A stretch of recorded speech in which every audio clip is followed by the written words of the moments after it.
It's the only person below White Holiday in the Comicsgate phone book. It's my favorite failed clone of Peter Sameti. The YouTube WyzGyz. How you doing, Conrad? Welcome to the show.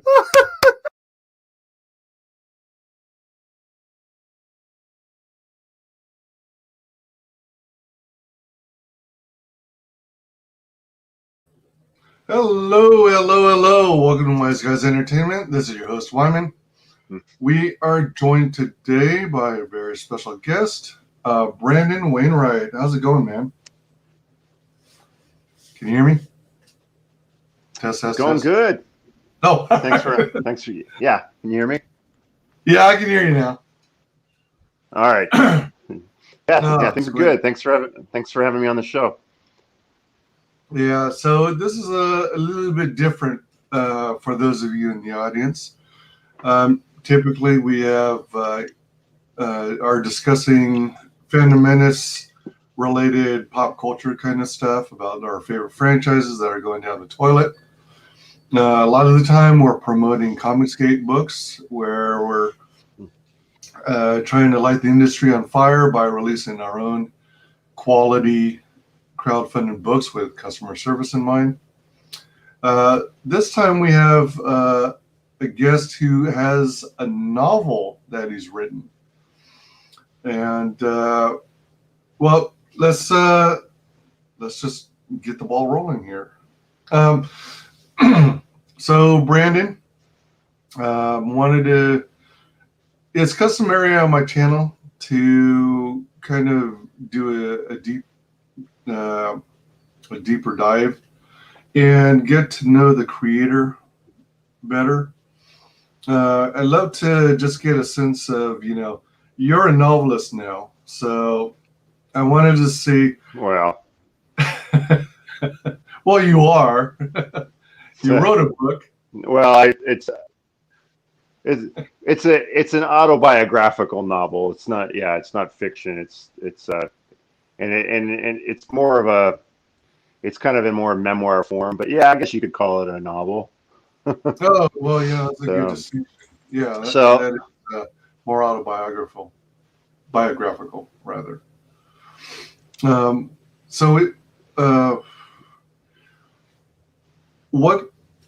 What kinds of things were you? Oh, hey, welcome, Hex Ellen. Hello, WyzGyz and Brandon. Hello. Yeah. So, what kinds of things were you into when you were younger? And actually, you've got a pretty cool backdrop there. And I'd love to know what kinds of things you were into when you were younger. You can even talk about toys, comics, movies, and whatnot. Oh, cool. And what were the major milestones in your life that led you to eventually writing this book? Well, it's you're looking at a very broad spectrum of subject matter there. So, yeah, the backdrop. I'm actually in my garage. We call it the man cave. It's got a very 80s theme. For those of you that, if Wyman didn't say, we grew up together. So we graduated high school in 1991, which makes us children of the 80s. So, I loved. I was your classic 80s kid with paper routes. I had paper routes as a kid, and loved movies and going to the arcade. Classic 80s arcade. I haven't been much of a gamer in my adult life, but I was definitely dumped many allowances and paper route money. Most of it went to arcades and movies as a kid. So the my bar here has a 80s theme to it, as you can kind of see in the. Actually, you know what? Maybe I'll show you give us a little tour. That help. Can you give us yeah. So here's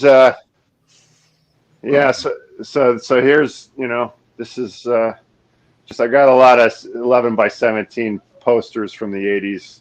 When I first started setting up this bar, the first couple posters that I got was Caddyshack, Better Off Dead, in 16 Candles, and I was Oh, going to yeah. get a Guardians of the Galaxy because it kind of had an 80s feel to it. My wife says, "Oh no," she says, "you got an 80s theme going. You got to stick to the 80s." So every poster that I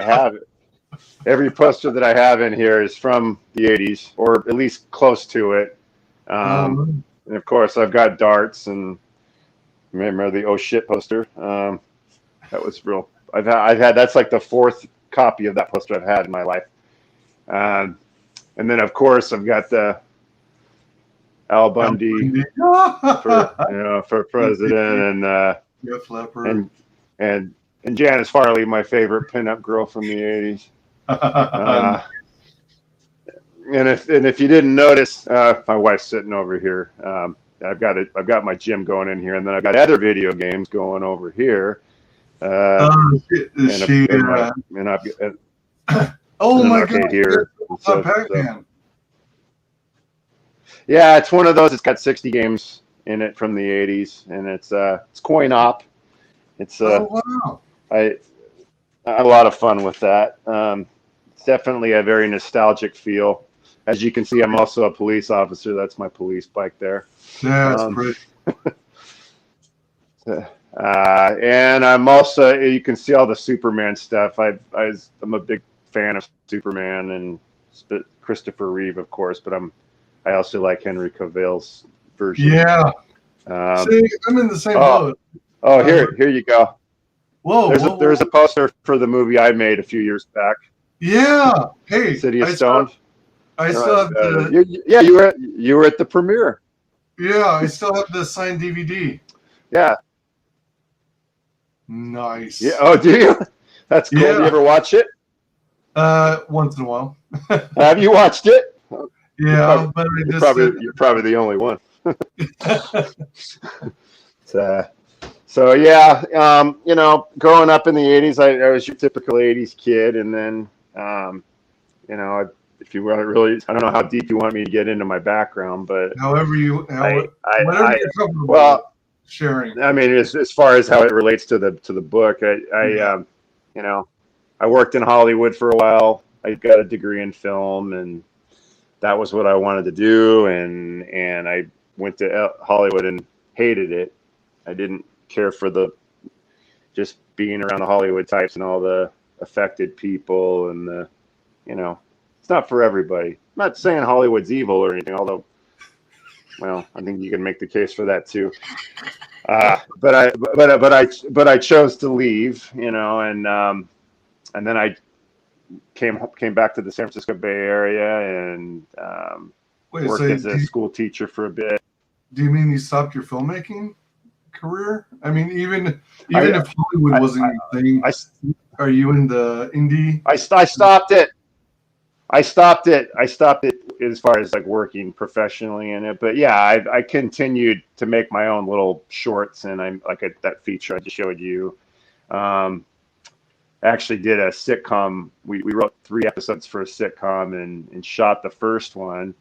And but kind of one of those things that was all volunteer, and the guy that played the main character was a major pain in the Gary era. Oh, really? So we decided not to continue with it.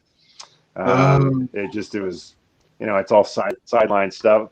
I wish we could complete the last 2 episodes, or at least get that, because it's definitely, if you hear barking and growling, that's my dog's running around in the background here.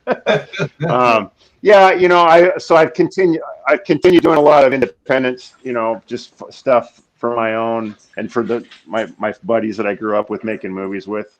I still make it with the same people and call ourselves Men on Hills Productions. And but it hasn't, in the last few years, it's kind of, I'm 47 years old now with my wife and kid, and a lot that takes up most of my time, as are, most of the people that I made the movies with. They're busy with their families too, so it hasn't been as frequent.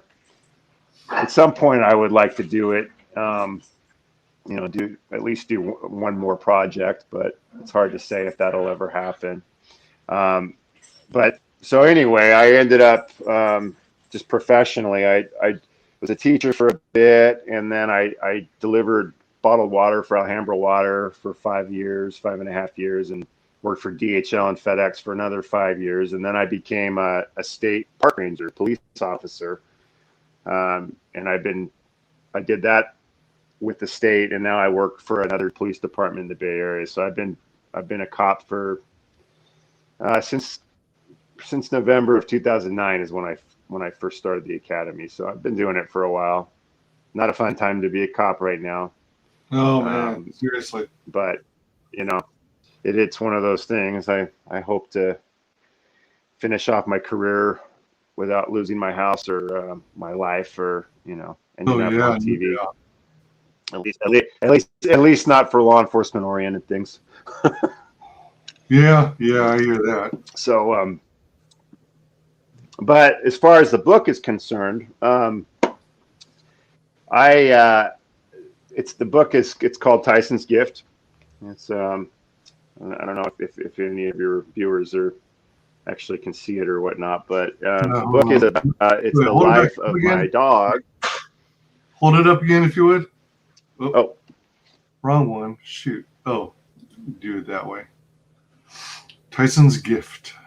You want me to hold it up a little closer? Wrong way. One moment. I'm boomering it. All right, there we go. Yeah. How long has that been in the making?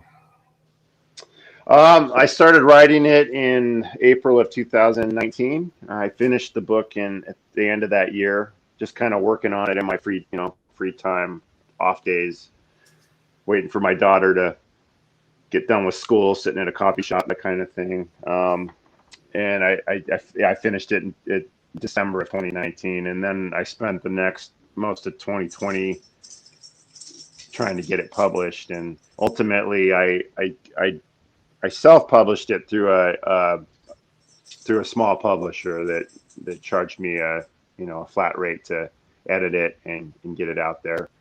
Awesome guy. Glass Spider Publishing is the name of the publishing company. Just he did an awesome job, put a lot of his heart into it. And I actually had a couple offers to do hybrid publishing deals, but it was clear to me that you either one of them was legit and was going to charge me a lot of money to market it and get it out there and publish it, and then kind of a Hazzy's thing where our interest it's a mutual interest in the books. We each get profit from it. That was legit, but it was going to cost a lot of money. The other one was charging a significant amount of money, but the more research I did on it, the more I determined that that they were going to do everything that my guy did, but they were also charging for marketing, which they weren't really doing all that much of, but yet charging a lot more money than the other guy was going to charge. So there's a lot of scams out there for people trying to get their books out. And I felt very drawn to this guy. And so if anybody that's ever trying to publish a book that wants a good publisher that you can trust, that's going to do an awesome job, Glass Spider Publishing. Go on his website. Wonderful guy. If you read his reviews, he's off the hook. He's just really awesome. So I have no regrets about that at all. Oh, fantastic. So he performed editing duties on the book? Yeah. So he didn't change the book structurally, but kind of some of the sentence structure and things he went through and cleaned it up for me, and then he actually got it on. It's published through Amazon. It's also going to be on Ingram Spark here shortly, but getting the cover done properly, just the whole process was something I didn't know about. All I knew was I wrote the book and I was wanting it to get out there and be the best it could be, and I would hope that I could trust who I was working with, and he did a great job. Really, he believed in the project from the start, and I feel blessed to have found him. Awesome.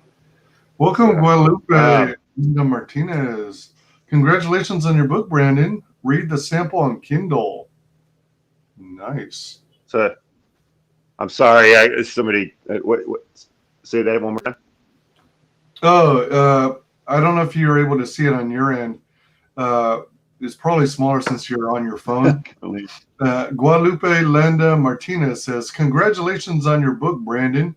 Read the sample on Kindle."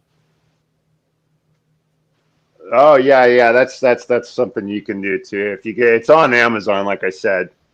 Tyson's Gift. I'm sure we'll repeat this later, but if you go to tysonsgift.com, that goes to the web page, and there's actually a button that you can click on it.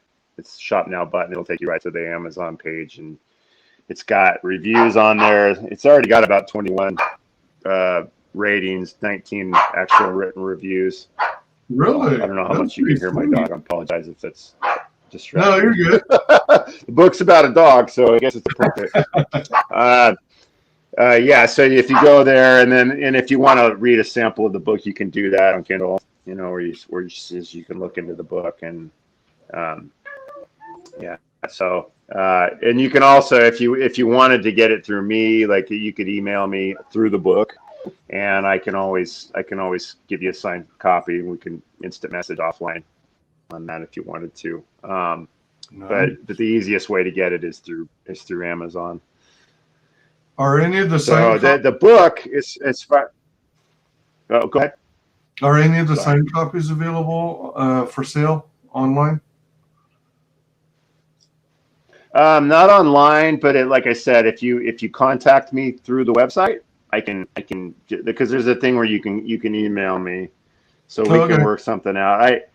Like I said, I'm new to this. I thought about putting an actual store on my website where you could do that directly, but the whole business licensing and taxes and all the different things that go into it, made things kind of complicated at the last minute. I decided to just kind of have it on an individual request basis. Gotcha. Okay. But I'm happy to do it if people are interested. All right. And it's always nice to hear from people too. I'm small time. Okay. This is my first book, and I'm a humble little servant of the universe. So if somebody wants to reach out to me, I'm flattered and humbled by it. So you will actually get a response from me if you decide to do that. Welcome, Mike Stansberry. What's up, guys? Yeah, a couple of these. Mike is he's one of the guys that I make movies with. So Make some more movies, guys. Do it. Welcome, Tim Martinez. So you want to know a little bit about the book? Yeah. Did you have a chance to actually read through it? I've got it started. Let me see exactly where. I don't want to put you on the spot there, but no problem. I'm on page 38. Okay. So you've gotten in a little bit. You haven't gotten it. It's definitely a good read, and I don't know what I was spending all my time getting used to my new work schedule that I didn't even think to take the time during my breaks and lunch to read instead of stuffing my face all the time. No, that's all right. I can talk. I can tell you about it. So the book, it's about my dog Tyson. Okay, and he, as a kid, I had a number of traumatic. Well, okay, first off, the first half of the book is a lot like Marley and Me. Reads a lot like Marley and Me. It's this crazy dog that does crazy things, and he's got a big personality, and he makes a big difference in my life and my wife's life. It helps bring us together, and if you're just a dog person that enjoys dog stories, it's that kind of book for the first half of it. But a little background. So as a kid, I had several dogs, but they were all, unfortunately, taken away from me at some point, and it was traumatic. And as an adult, I didn't even really consider getting a dog until my wife, when we were still dating, brought home this dog. Decided a friend of hers offered the dog to her, and at first I was like, I wasn't all that into it, and because I just hadn't really thought about having a dog as an adult. I just kind of had emotionally closed myself off to it, not realizing it, but I had. And so this dog comes into our lives, and he just opened me up. He opened my heart. I healed a lot from the things that happened as a kid, with regards to dog. This is all stuff that's touched on in the book. And we just had this really special bond. I mean, I had a special bond with my wife, had a special bond with him, but for me, he was like a combination between a brother and a son. He was the best way to describe it. He was a soulmate. And when he passed away, he lived to be 14. When he passed away, it was an incredibly difficult experience for me. I had never actually lived through losing a dog to death. They'd always been taken away from me, so I hadn't gone through that process. And I didn't really. So another little bit of background. I wasn't raised religious. My dad in particular is spiritual, but it was more of an agnostic type of atmosphere, and so I didn't have that religious background. I dabbled in religion, studied different religions, went to different churches. I was engaged to a girl that was very religious, Mormon, and things didn't work out with her precisely because I tried to take on the religion, but I couldn't. And so pretty much any organized religion I ever delved into, I just couldn't find truth in it. I mean, it's elements of truth, of course, but not where I felt like it was something I could believe in. And I wasn't somebody, even though there's a lot of good things that come with religion, I wasn't somebody that was going to be willing to just say, okay, I'll take this because of the good things that come out of it. I had to actually believe I'm just not built like that. And so I didn't have that going for me. I didn't have a religious paradigm to fall back on to deal with the loss of this dog. And in terms of my perspective on the afterlife and finding peace in that. So and when he died, this was, of course I lost, lots of loved ones. When he passed away, I was, I guess 46, 45, 46. I mean, I lost my fair share of loved ones over the years. But with humans, it just is something you just accept and move on. You believe that you'll see him again someday if that's possible, and you move on. But when it's a dog, an innocent that you adored and took care of, and they were your buddy for 14 years or 13 years. We got him when he was 1. It was like losing a child. It was much, much more difficult for me to accept it. So, I mean, it was painful as you would expect, but there was also this longing, this looking for some kind of peace in it. And so, long story short, I don't want to give away everything in the book, but I found myself on a spiritual awakening, reading books. I actually read a book in the process that I punched in looking for comfort. I punched in to Amazon, Animals in the Afterlife, because I just wanted to believe that he was okay, even if it was all just fiction and somebody just saying hopeful things. I wanted the comfort of it. So I read this book called Animals in the Afterlife, Animals and the Afterlife, and this book blew my mind. And it's a nonfiction book. It's written by a naturopathic doctor that it shares these stories of communication with animals after they pass, reincarnation, and it was so compelling. The stories that were in there, it was like, I can't.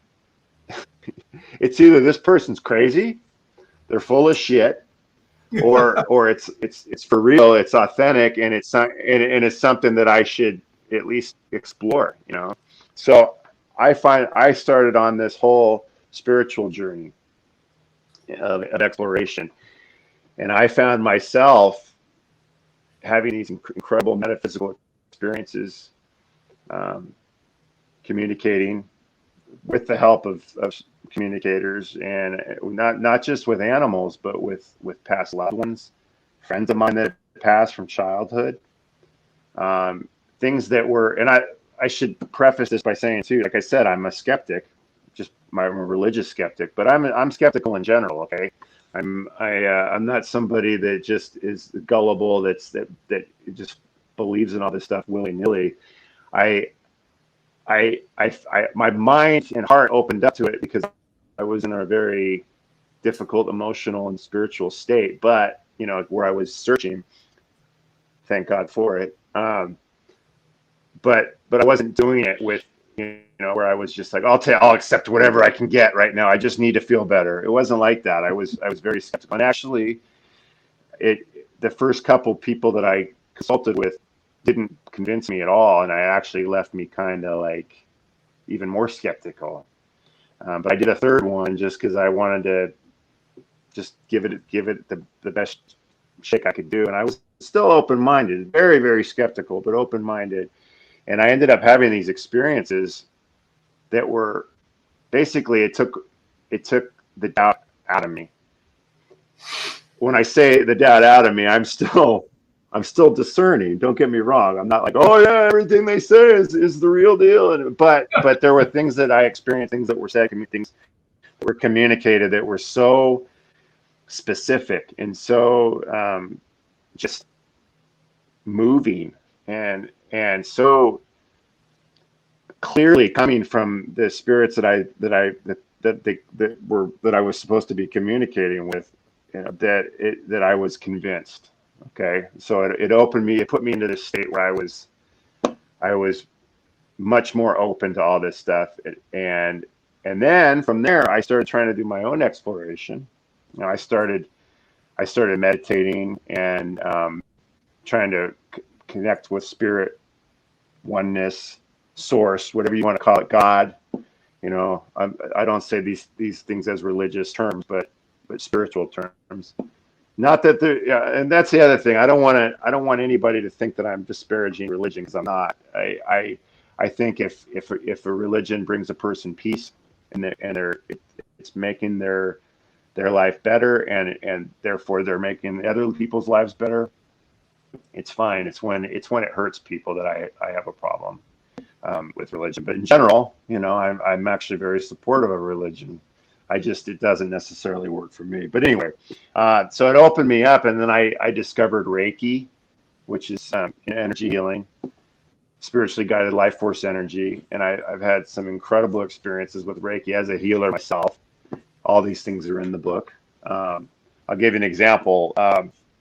One of the things that happened, well, I don't want to get too far into it, but I've had some pretty significant healings with friends, family, and enough to where it's not, I don't really question the reality of this ability to heal with energy.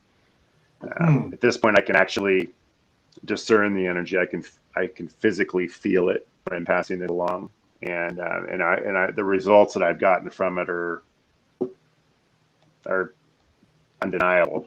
So so I write about that. So the book basically, the first half of it is like a Marley and me, and it talks about my crazy ass dog, and I think most people will enjoy that if they've ever had their own crazy ass dog, and then it gets into the process of and it gets into some of the spiritual, emotional healing that went on from him, and then it gets more into the metaphysical aspect in the second half of the book.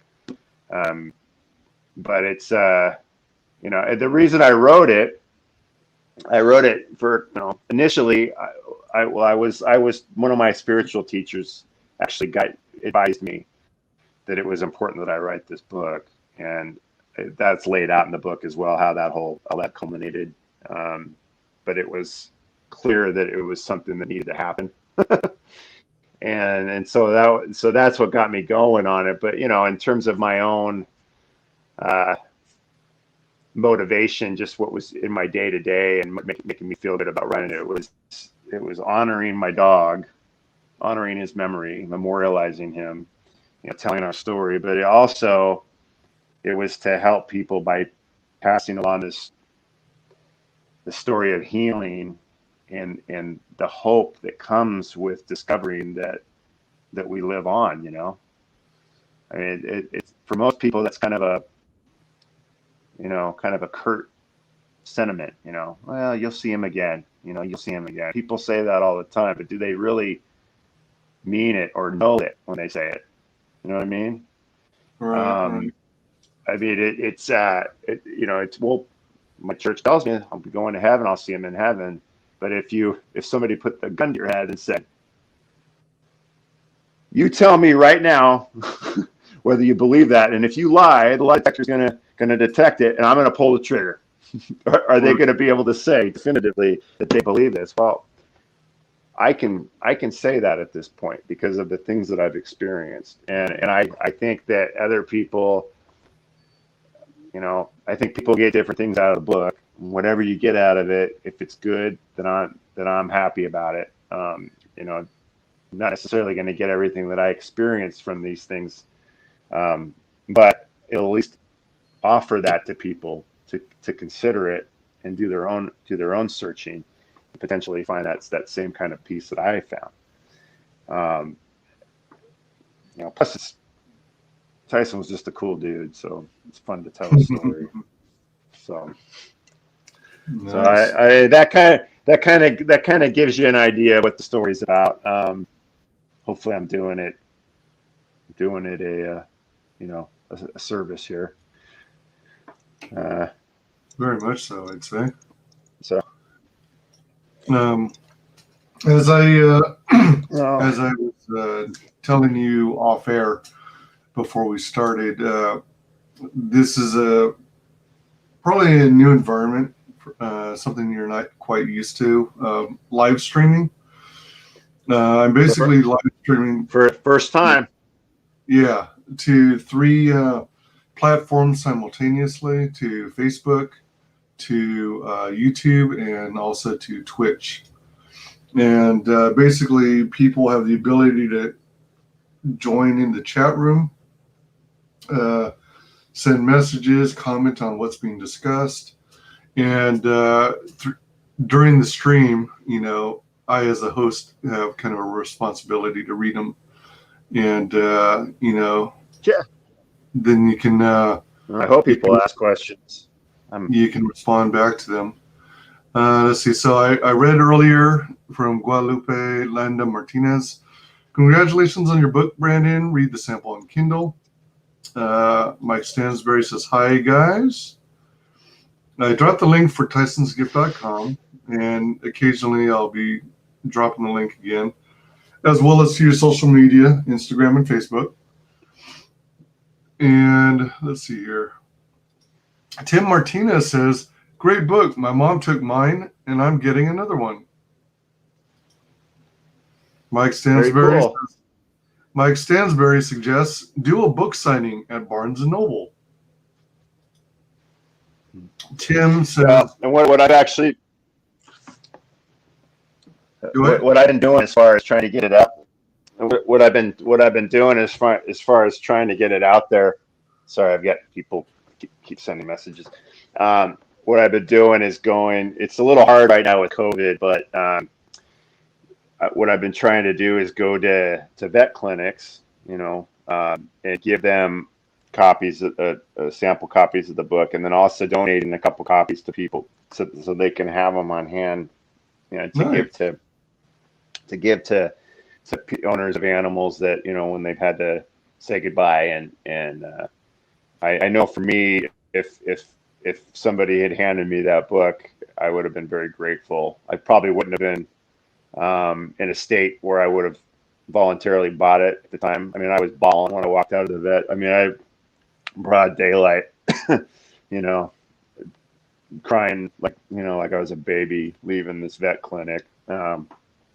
So I don't know that I would have been in a state of mind to buy the book, but so I'm giving them to them to donate, but also a display copy with my cards to, you know, they can go on the website and get it. That way people see it. And, you know, so I'm planning on doing some book signings eventually. Like I've got a book, there's a bookstore in Hayward that I'm going to do an opening at. A friend of mine owns it. but that's still in the works. Are you thinking of B Street? Yeah, B Street Books, or Books on B, actually. Books on B. Yeah. There's That's really her. nice. Yeah, it's a friend from college owns that store, and so she's down to have an opening for me out there. But even she's closed to the public right now because of COVID. Remember, we're in California. It's not exactly Freedom Central here still. Yeah, I know. California, as everyone called it. Yeah. Let's see. But yeah, I mean, it's kind of one of those things where it's. Oh, I was going to say, I think we're experiencing like an audio delay of a few seconds. Yeah, I think you might be right. Because we're occasionally on the verge of talking over each other. But we can make it work. Tim Martinez says, get a table in front of Starbucks at Barnes & Noble in Dublin. Burrito. Is Dublin Burrito No, Tim's a friend of mine, and that's one of my nicknames, Burrito. Okay, all right. Yeah. So, yeah, I don't know that they'll allow you to just set up in a strip mall like that and start peddling your book without a permit and that sort of thing. But Barnes and Noble, actually, it's that's an interesting thing. Like Barnes and Noble is very kind of nose up in the air when it comes to their website. You can my book will actually be on their website, and we're in the process of putting it on Ingram, so it's not on there right now. But their website, typically you'll be able to get the book, but in the stores themselves, they won't sell them unless they come from a major distributor. That's just their thing. Oh, yeah. So, which is kind of a bummer, but they just they don't necessarily read the stuff. They just say, oh, it's this company, okay, we'll take it, that type of thing. Yeah, so, I would think with COVID, Ingram's. Yeah, well, yeah. I mean, you would think, but yeah. So it's going to have to be it's going to have to be kind of an organic thing. I mean, I've been reaching out to other podcasts trying to get some publicity that way.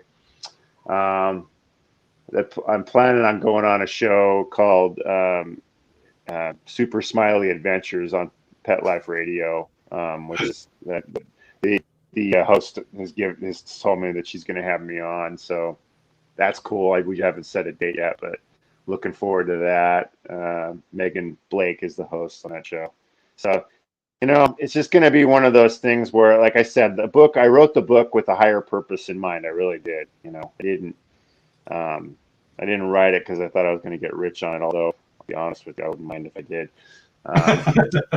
But the main thing is that I wanted to help people, and and ultimately once I get into the black, because there is a certain amount of financial output that you have to do to get the books published. Once I get into the black, I'm going to start donating, percentage of the profits to. Right now, the plan is PetSmart charities. They donate to different shelters and rescues around the country, and so I'd like to have the book do something good, for animals, as well as whatever benefits I can get out of it.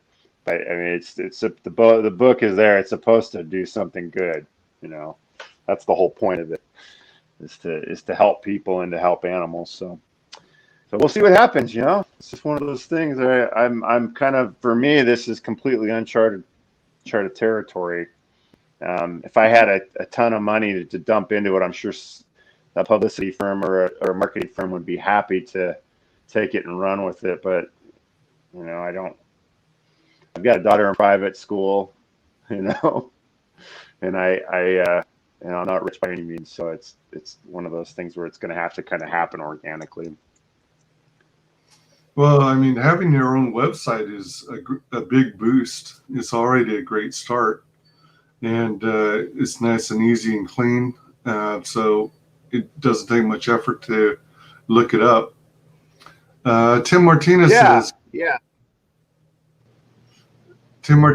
cute little leopard seal. If I remember, leopard seal is like a nickname you gave Tyson, right? Yeah. It's in the book. So Tyson, one of the things about him that helped open me up was that he was a tough egg to crack. Most dogs have always taken to me like that, but he was. It took a bit for him to, open up to me, and when I thought I had finally broken through, there was one morning I came in to say goodbye to him, and I leaned in to give him a kiss. And Tyson was for people that don't know, Tyson was an 8-pound Chihuahua Dachshund mix. He wasn't a real big dog, but he had a huge spirit. And so I leaned in to kiss him goodbye before I went to work. It was dark before dawn. I lean in, and he comes up at me like looking at, with his hey, back off, and I was like, whoa. And at the time, this is right around the same time that March of the Penguins came out, the documentary about the emperor penguins down in Antarctica. And there's a shot in that movie where the leopard seal is coming up after the penguins, and the camera gets a point of view shot on the bite coming up at the camera. And from my point of view, that morning it looked exactly like that. And so his nickname became the leopard seal. Let's see. One of his many colorful things, nicknames and memories. I'm not sure if I'm pronouncing it right. It's either Eli Lambertson or Ellie. I think it's Eli. Lambertson? Eli, yeah. Eli. Love that you're talking more about this special book. Tim Martinez says, Burrito, show the tattoo. Difficult. Still there? Yeah. Or did the videos freeze? Wyman? Yeah. It looks like the video froze. Can you hear me? I can hear you now. All right. I lost you when you were still making sure that his name was Eli. Yeah. Now it looks like you just have an avatar of yourself. You're not moving anything. Oh, no? Do you? Let me see.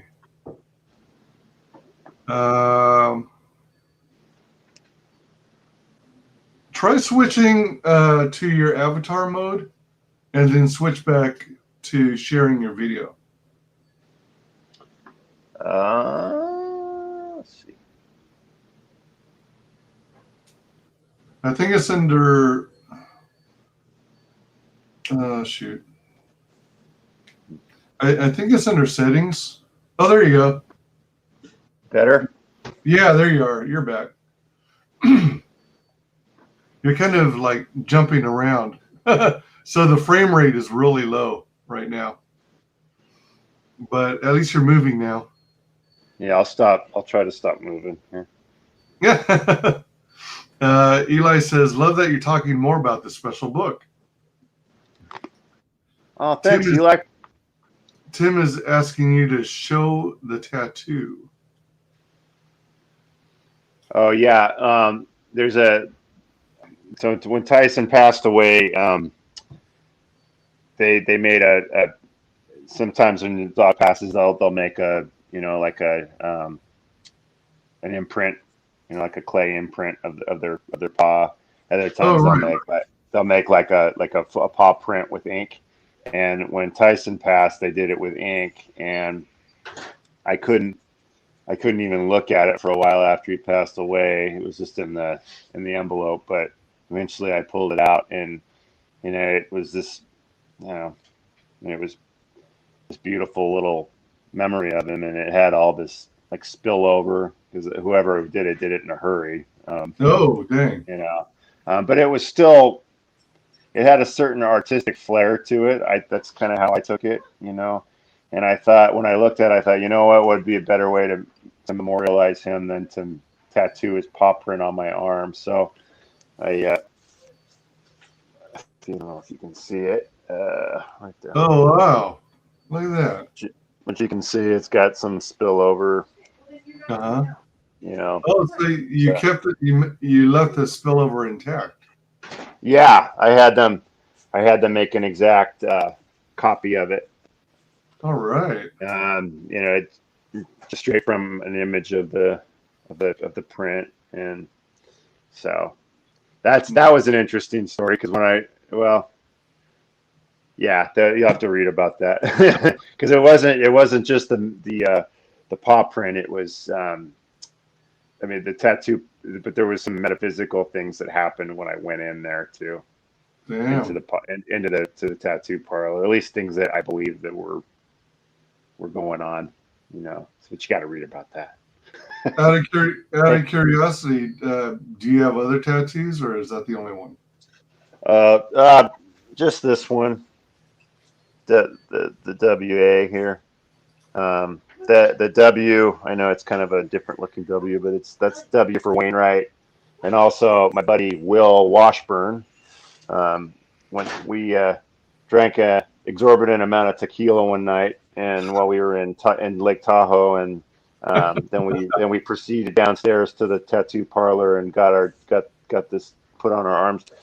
I know they're not supposed to do it when they're drunk, but I knew what I was doing. I have no regrets. And then the A is, I don't know if you can even tell that's an A, but it's that's for Allison, which is my granddad's name and my dad's middle name, Allison. Oh, so it's for people that I have a lot of respect for and have a spiritual kinship with. cool. Can you go get that? The house. So I'm gonna try and catch up on chat. Let's see here. Welcome, Carissa Lambertson. Great book. So happy you wrote this. Oh, thank you. Mike Stansbury says, "Zip the lip, Bosco." And that sounds about right. Tim says, "Kate's okay." Well, that's a bunch of childhood friends acting like childhood friends. Mike says, "Most definitely. Probably your internet." Eli says, "Hey, brother, I can nearly see through the tears." Mike says, "There you go. You should have got a tattoo of that dead fish you had."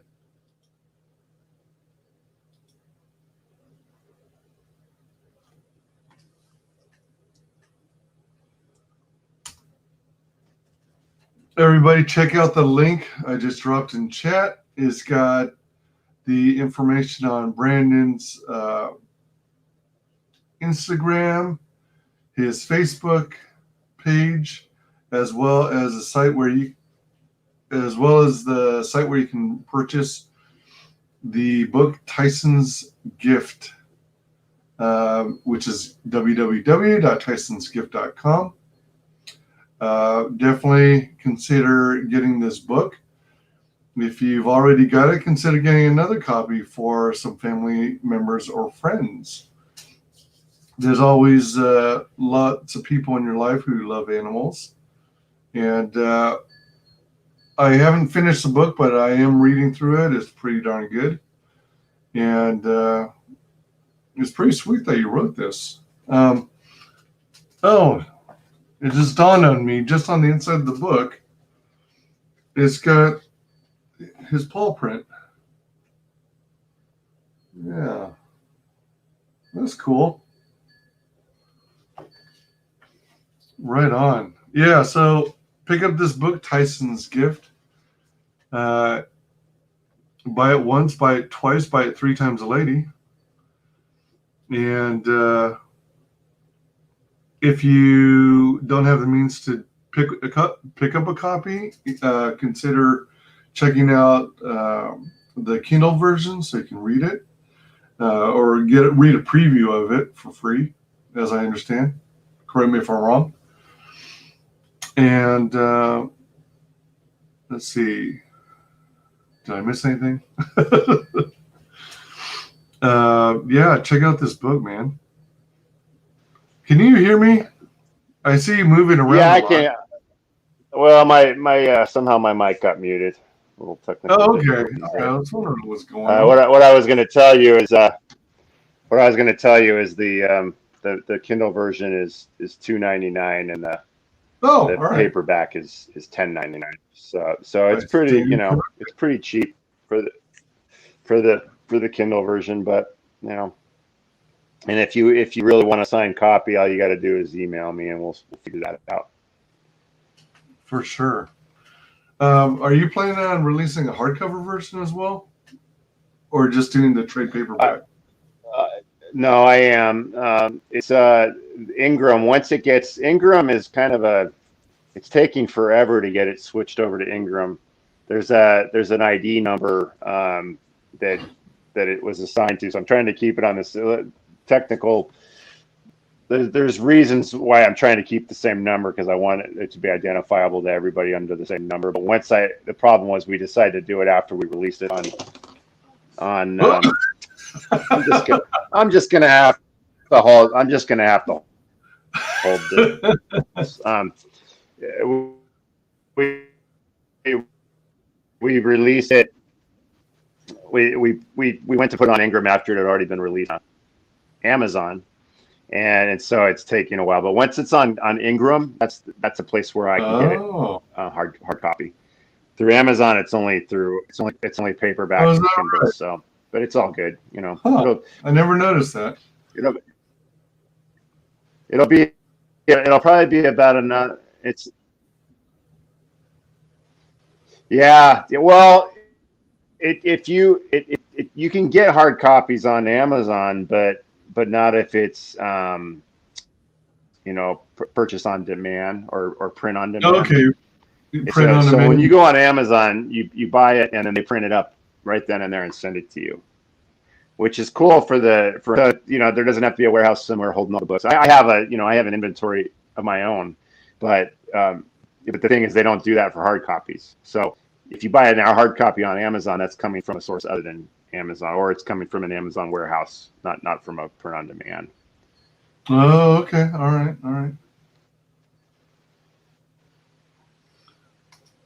Tim says, Brandon, I'm glad you've done this podcast. Love you, bro.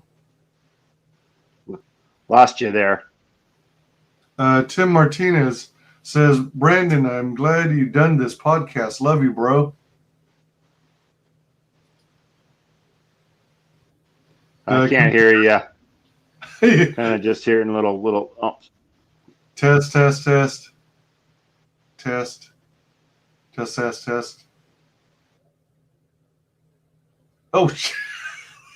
no, clocking. Bandwidth. Oh, lost him. He should be here soon. Check out the website. Check out the information I dropped in the chat. It's a very cool book. I'm quite pleased with it. Looking forward to reading the rest of it. I don't know if I got the energy, maybe I'll read a chunk more tonight. I'm pleasantly surprised that it's. I think it's good. Is what I'm getting at. All right, here he comes. Come on, you can do it. Oh. Test. Simon, you there? Yeah, can you hear me? Test. Hello.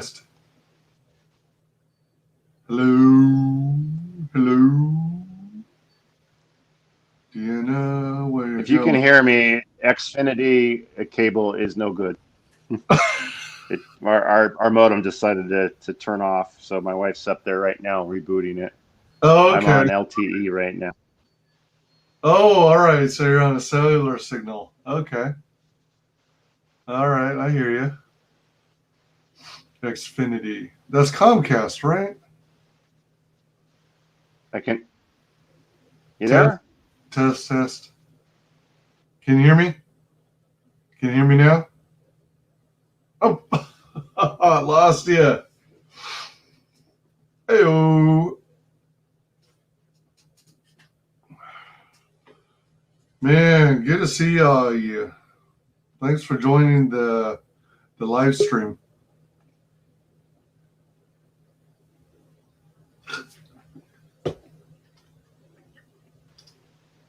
Hello? Test.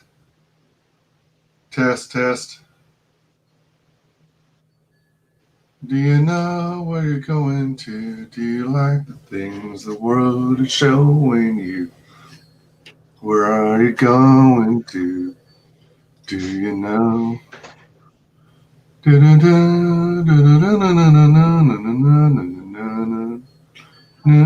Still on LTE. Lou.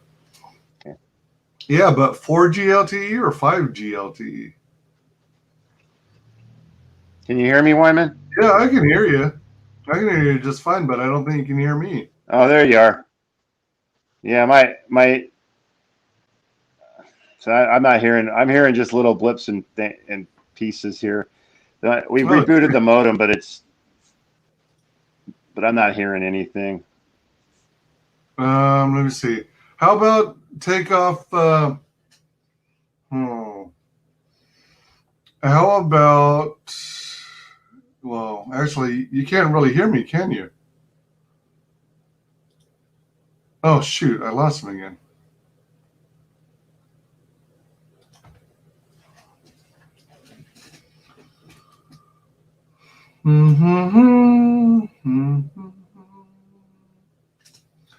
Dun, dun, dun, dun, dun, dun. Dun, dun, dun, dun. Oh, I lost him again.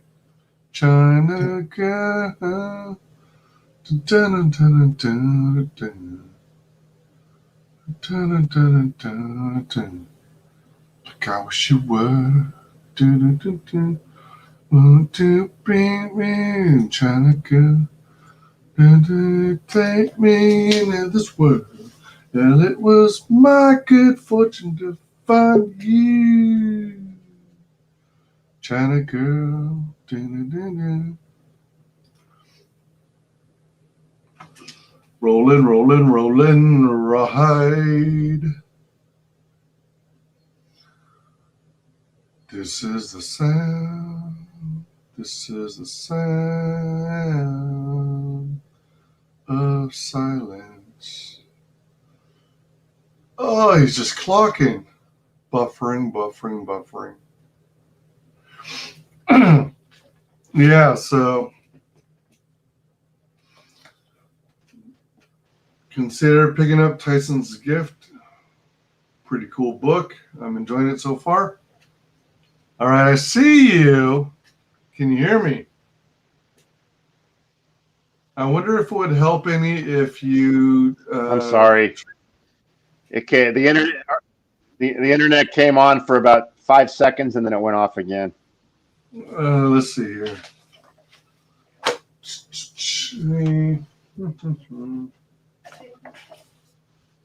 Not up for me.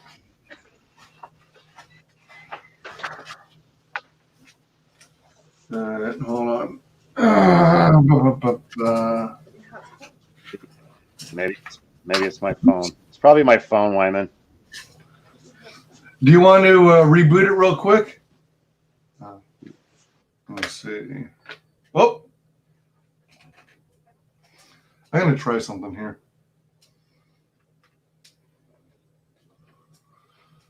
Okay, so.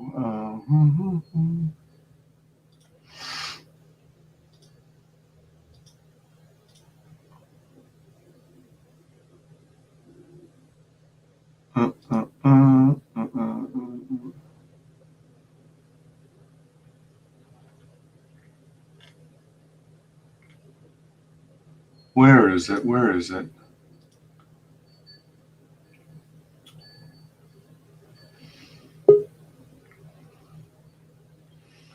Device is not connected.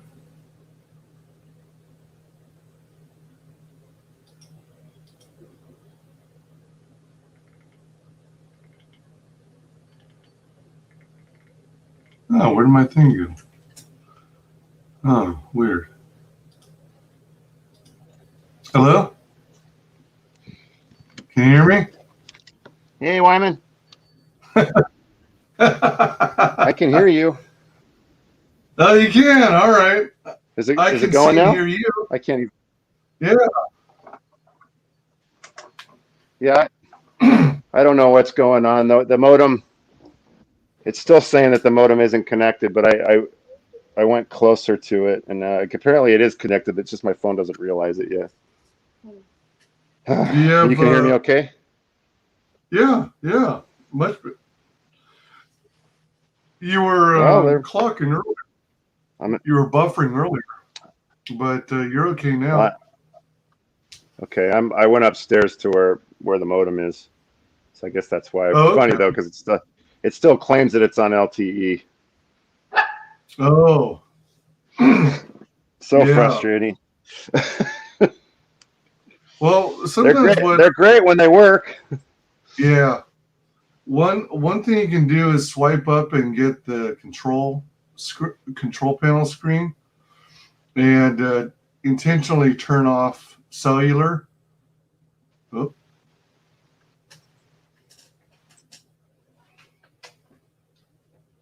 Lost him again. Okay. Let me see if I can get this to work. Because when we rock the house, there is no doubt that me and Ready C will turn it out. The DJ Jazzy Jeff, and now that we are deaf, and we should not settle for less than the undisputed best. That's right, we are the best.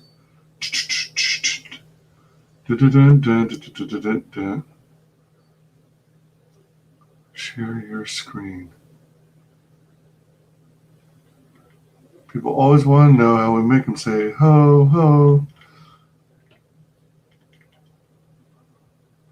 It's not about some lyrical stunt. It's a bunch of fresh rhymes and beats like this.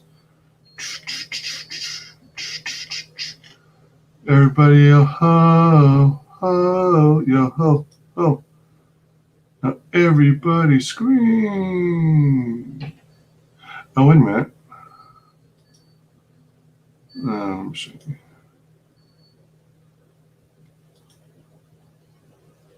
Oh, that's weird. Oh, it's probably asking me to bring this back up. Where's new? This one, I guess.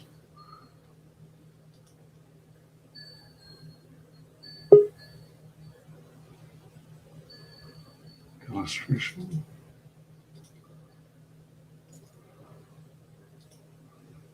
Oops. Hello? Hello? Ah, what was that? Hello? Test.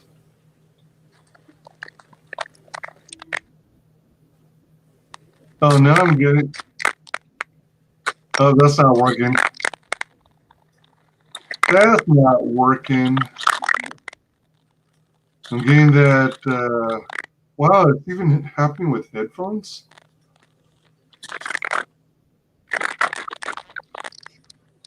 Can you hear me? Oh, now I do. Oh, hello? Zoom in. Hello? Hello?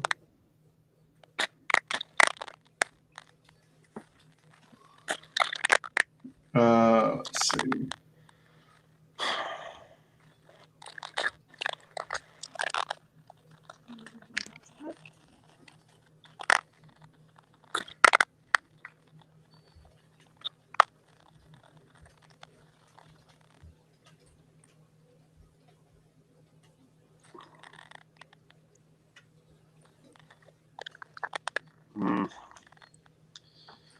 Now I'm having trouble with my headset.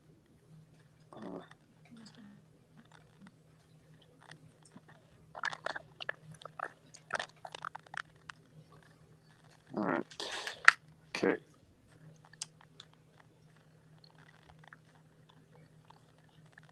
Can you hear me now? Yeah. Wyman?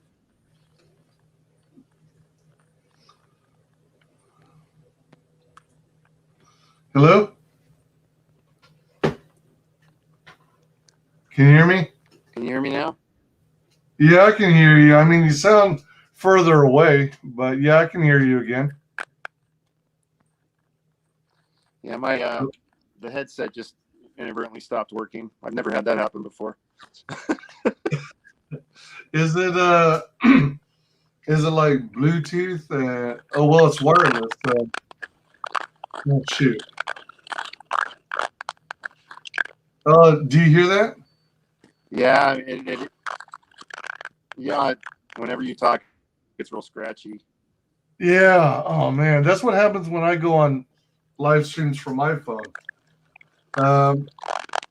People say that it helps if you use a headset or earbud.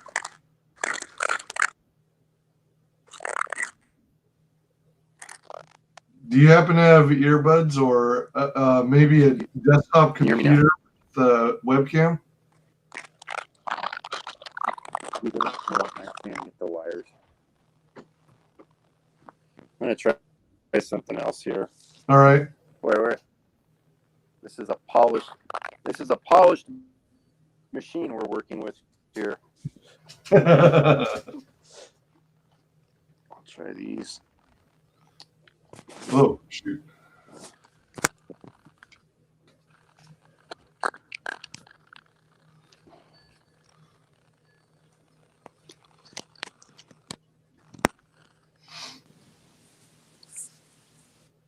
Internet.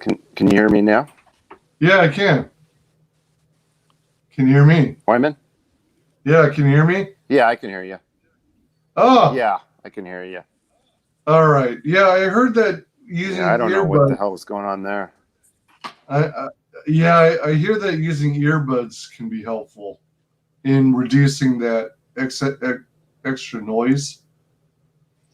Hail, Sugar Chris. How's it going? Yeah. Hail, everyone. I think we got it working again. Do you also have like a home computer? For those of Brandon? you,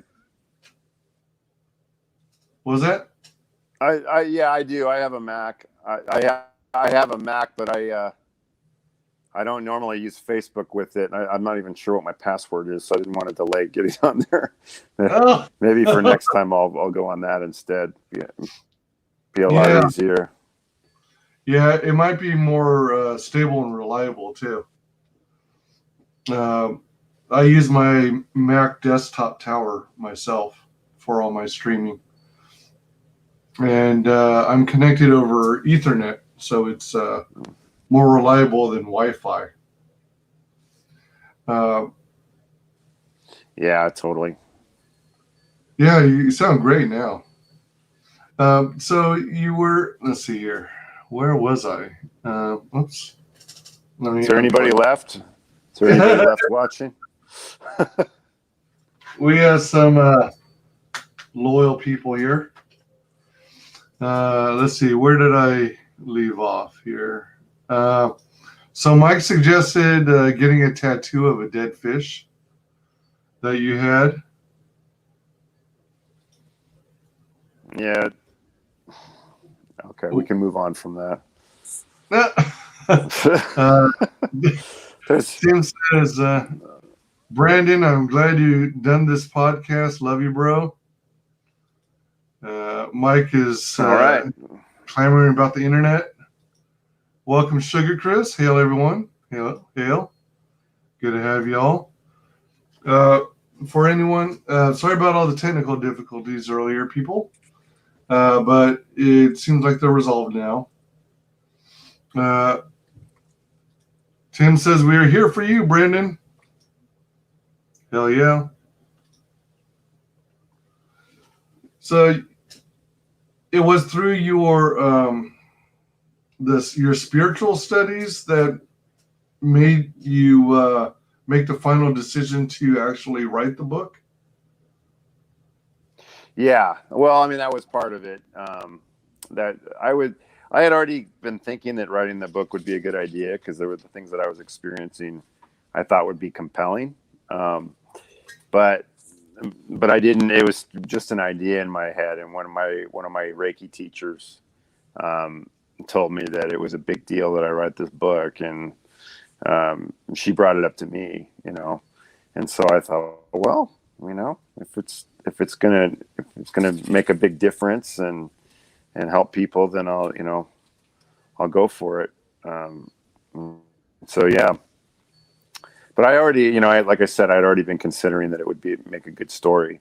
I've never written a book, so it wasn't something that I was, I never was an aspiring writer or anything like that. It was just something that I thought would be a good story to share. But I think the book came out pretty well, considering it's a first effort. Yeah, I was just telling everyone during the connectivity issues that I'm enjoying what I'm reading so far. I'm quite, I don't know if you describe it as maybe pleasantly surprised, because it is nicely written. I am enjoying it.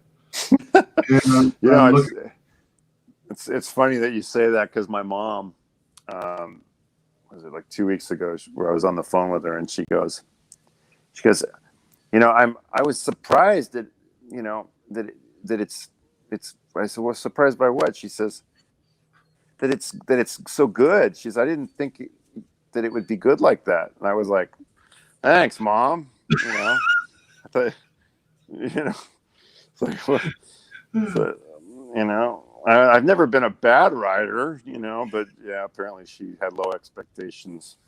Oh my gosh. That's all right though. It's okay. It just makes it all the sweeter when it's good, right?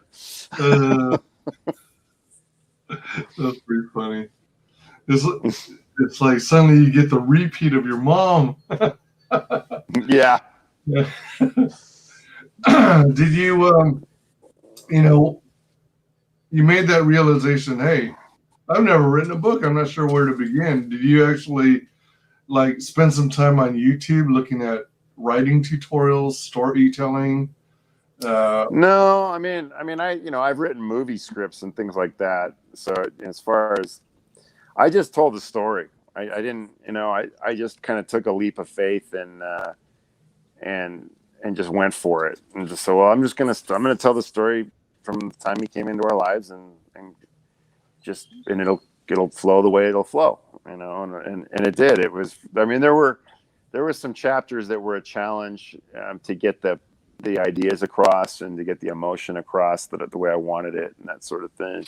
But for the most part, it wasn't what I would call a terribly difficult process. It was a lot, it was a lot of work, like any book would be, but it wasn't something that was like where I had to go way out beyond my skill set to do. It was just a new experience. So yeah, it wasn't as hard as I thought it was going to be. But I think a lot of that has to do with the fact that, I was writing from the heart, and I just told my story. I didn't worry about. I figured, well, if I'm going to tell this story, I'm just going to tell it the way it was. I'm not going to worry about rules of how to write literature properly or anything like that. I'm just going to lay it out there, and if it's, maybe a good editor will be able to help me with it if it turns out like shit. But apparently it didn't, because he didn't do that much to it, So other than just kind of just clean it up a little bit, but so yeah, it was. I'm really glad that I went through the process, for sure. Yeah, I imagine it's akin to whenever you have a traumatic event in your life, it's said that it sometimes helps to put it down on paper, write it down, like even if it's something as simple as you get in a heated argument with someone you care about, and they like one suggestion is write it all out as if you're going to send them a letter, but then once you're done, Yeah. you trash it, you delete it, you never send it, because what's coming out is like your emotions, your heated emotions, and that's not something conducive or helpful to, you know, get conveying the message. You know, you want to let calmer heads, you know, come out in the end. And when it comes to, Yeah, I mean, I think it definitely. go ahead. It had that cathartic, you know, that the advantage of being a cathartic experience writing the book for sure. I mean, it was there were like a lot of it when I was writing the stories of his life. It was actually fun because I was giggling a lot when I was writing it, like just remembering his antics, and you know, there was a lot of funny things that were going on. But I'm sorry that my clown friends keep. If I'm, oh, you can't see my fingers. Okay, good, because they're texting a lot too while I'm talking to you. You know, another reason not to be on the phone instead of on the computer, right? That's what's going on. But yeah, it was fun. It was really fun to tell the story. But when it got into the more metaphysical part of it, you know, the deeper parts, the impact that it had on me, and the emotional aspects of it and that sort of thing, definitely. I think there was a lot of healing that went on. But for the most part, I had already processed it, you know, before I started writing, and I had a pretty clear understanding. What I like about it is that it's memorialized. You know, I can for selfish reasons. That's what I like about it. You know, I can go back and read it and re-experience it, and remember in detail what it was like, and you know, and experience the dog. You know, because it really, the book has his spirit for sure. In fact, you know, I before, generally speaking, before I wrote, my process was I would meditate, and you know, and just kind of get into that space of having it come from a really authentic place and from a spiritual place. And I believe that he was right there with me when I was writing it and helping me. So it definitely has his spirit in it. And speaking of the writing process, you said you did most of it in your spare time when you're had some downtime, you're hanging out. Did you ever have moments where you sort of had a writer's block and decided to like step away, go into like either your man cave or like some house deep in the forest, and then crack down and, you know, spend a huge chunk of time writing? No. My way of doing things has always been to kind of whittle at it. I don't like to grind on stuff very much. I was never one of those people in school where, you know, I had lots of friends. They'd put a term paper off until like 2 days before it was due, and they'd write the whole thing in, you know, in a day and a half or something. I can't do that. I just can't. I get it drives me nuts. When I was in college, if I had a 5-page paper that was due, I would start it a week early, and I'd write like 1 or 2 pages at a time, because I just get bored. I don't, you know, depending on what it is, you know, or I get insecure about it, and I just, wow, this is shit, and then I'll put it down and come back to, oh, that's not so bad actually, you know, where my insecure voice is blaring in my ear, and if I put it down for a bit, I can come back to it. And so, I mean, that's kind of everything I do for the most part, making movies, you name it, I always kind of whittle. It just keeps me fresh and keeps it a fun experience. So with this was no different. That one of the advantages I have of being, you know, a dad and have a full-time job is that I only have limited amount of time to work. So I would work for I probably averaged like 2 to 4 hours per sitting, you know. and and a lot of these chapters are like, you know, they're short because they're these little vignettes of you know, parts of his life and stuff. So I would write a chapter, maybe 2 at a time, you know, and just kind of keep going with it like that. Come back to it with a fresh pair of eyes, you know. There were a couple that were long chapters where I spent a lot more time on it, but I never really.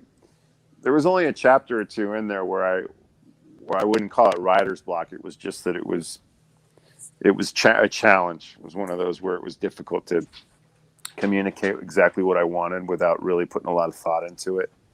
And a lot of the chapters, I just told the story. I just told the story in writing form, like I'm talking to you right now. You know, it's kind of what it felt like. So, you know, and I write. You know, I do a lot of writing at work.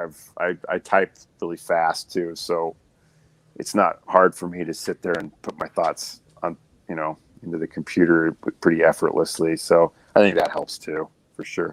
Typing, senior year of high school, taking typing was the best class I ever took.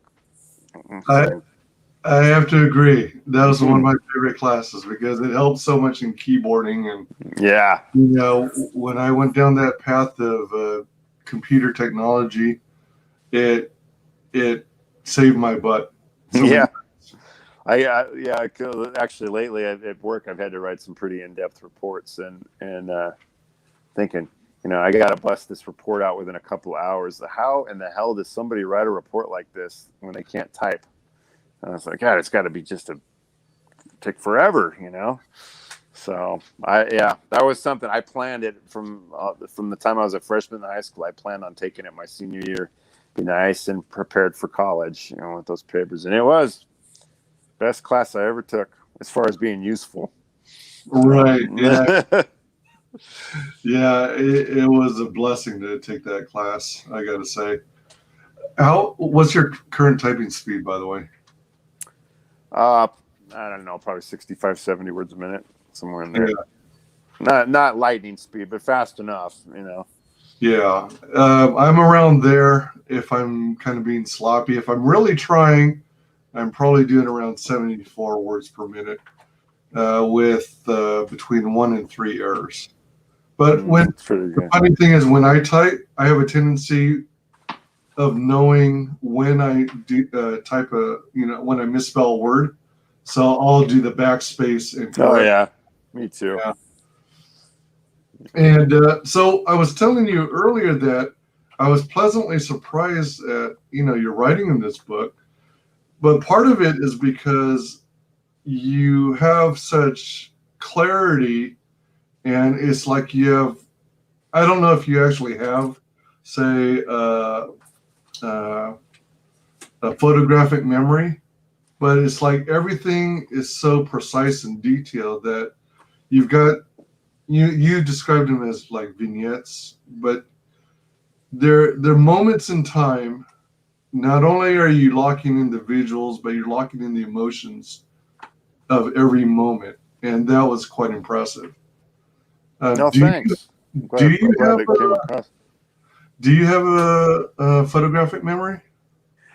No, but I definitely, you know, I'm a sensitive person, so when I experience things, I definitely, I would say in some ways that it's photographic. You know, if it's something that's really has an impact on me, and pretty much everything in this book did have an impact on me. You know, so I remember those memories photographically, I would say, but I don't have a photograph. I wish I did, because, you know, school would have been a hell of a lot easier.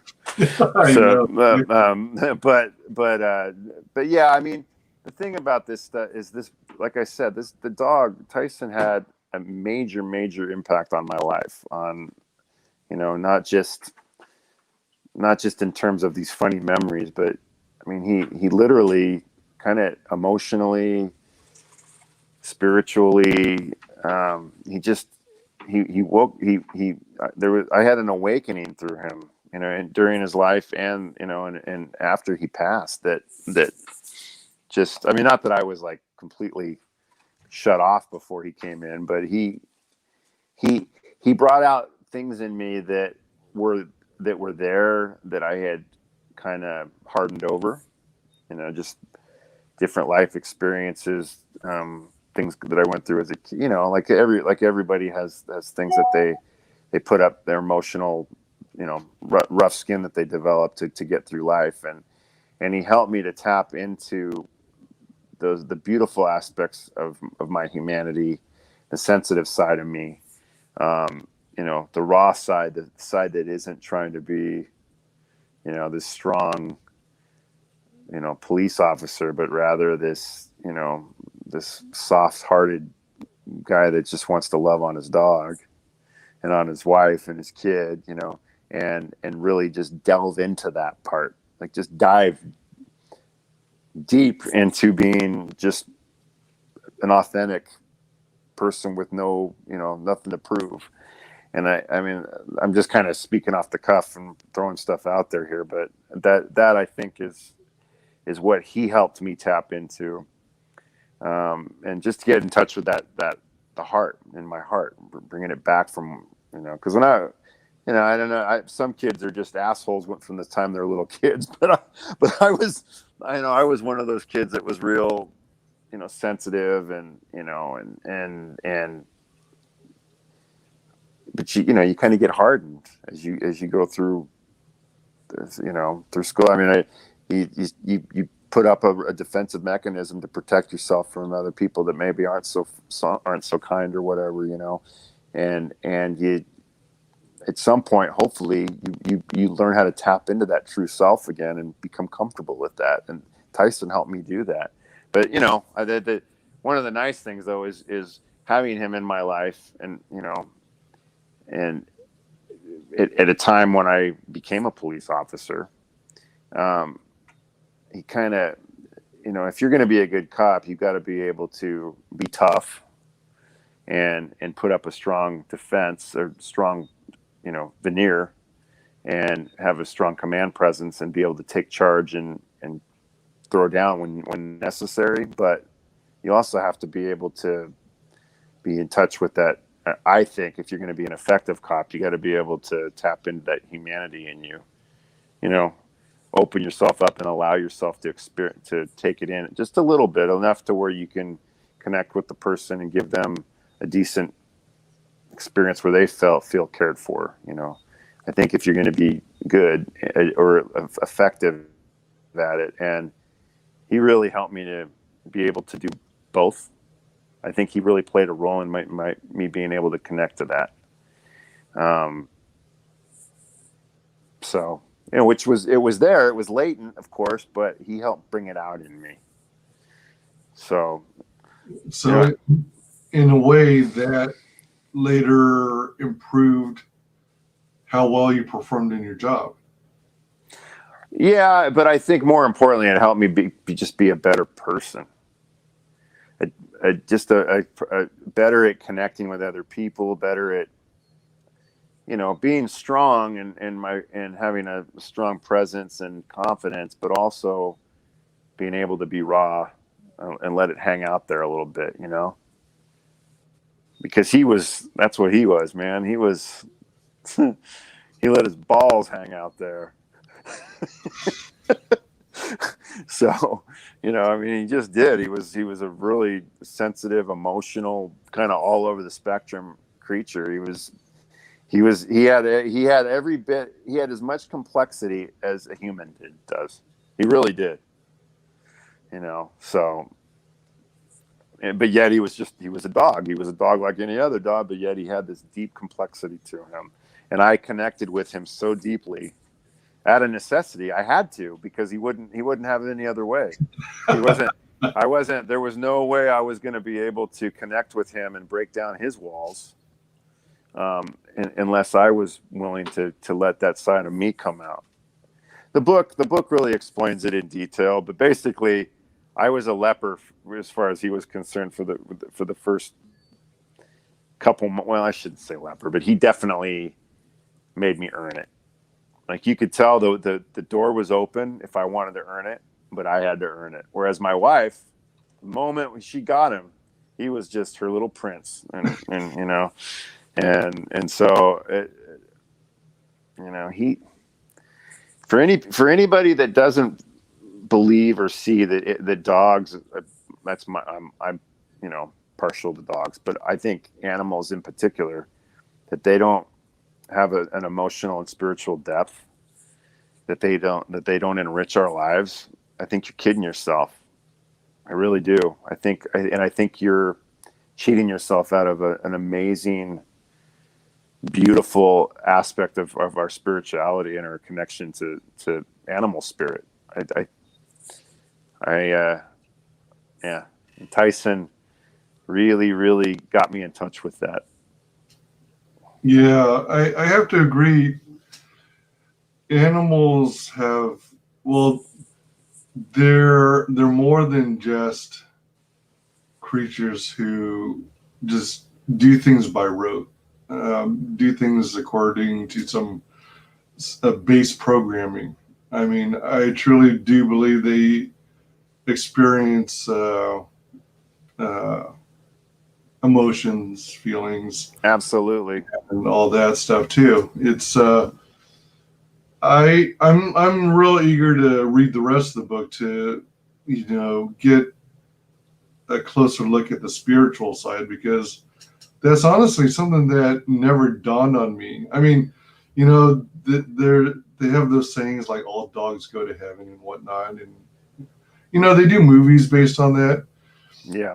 But you know, it's never really hit home the idea of the spiritual side. So I'm eager to read up on that. And well, and the other thing is, and that's not, you know, you shouldn't. I mean, that's not necessarily. I mean, that's. I think that's very normal for a lot of people, myself included.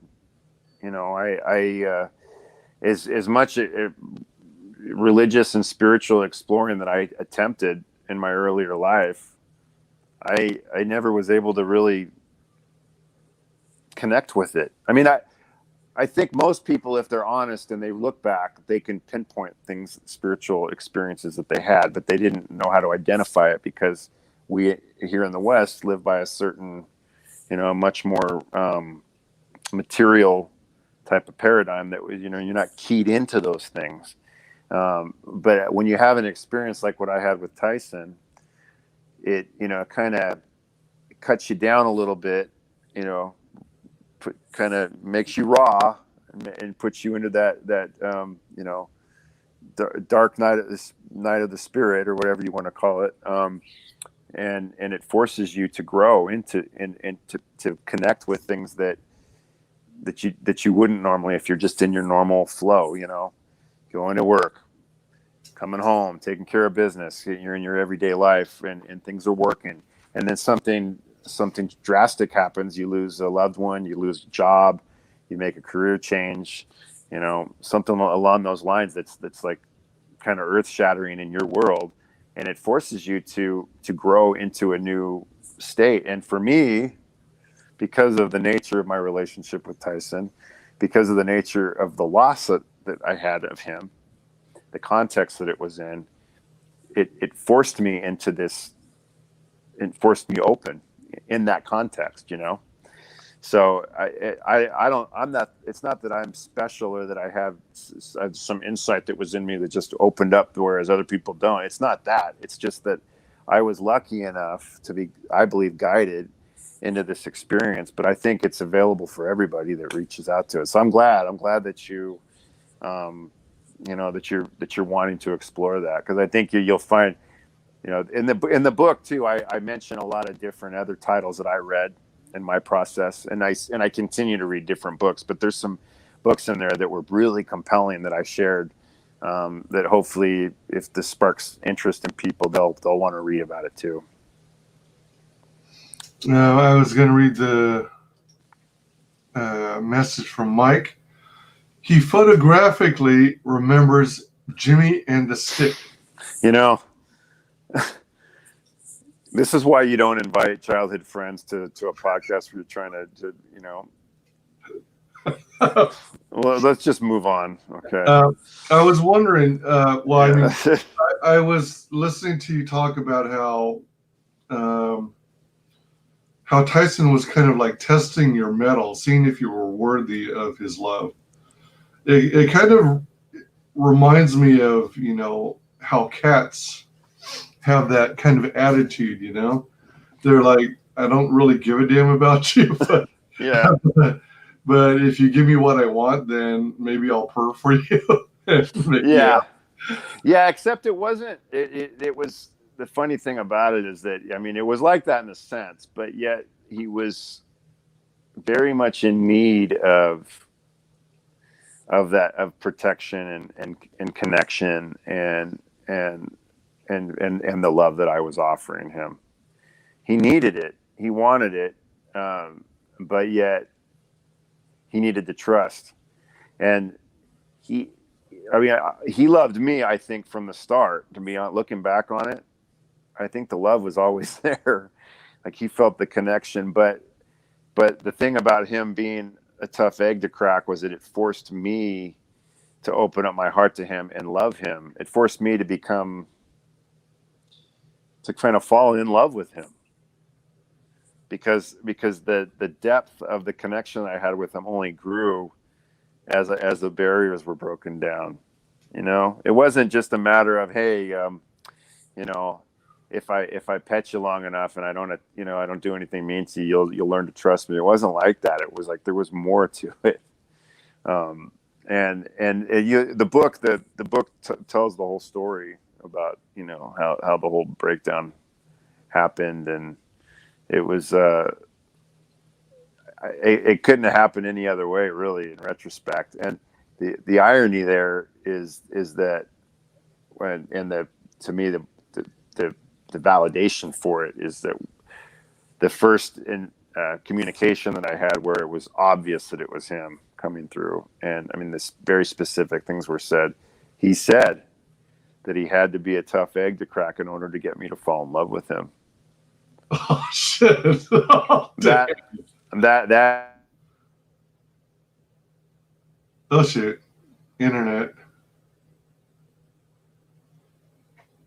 Oh no! You froze again. Let me see if I can get this. Oh, are you back? Wyman? Yeah. Oh no, we lost it again. Oh shoot! God damn it! Can you hear me? I can hear you, but it seems like whenever this happens, you can't hear me. I can hear you now. Maybe it's reconnecting. Our internet went down again. Oh, okay.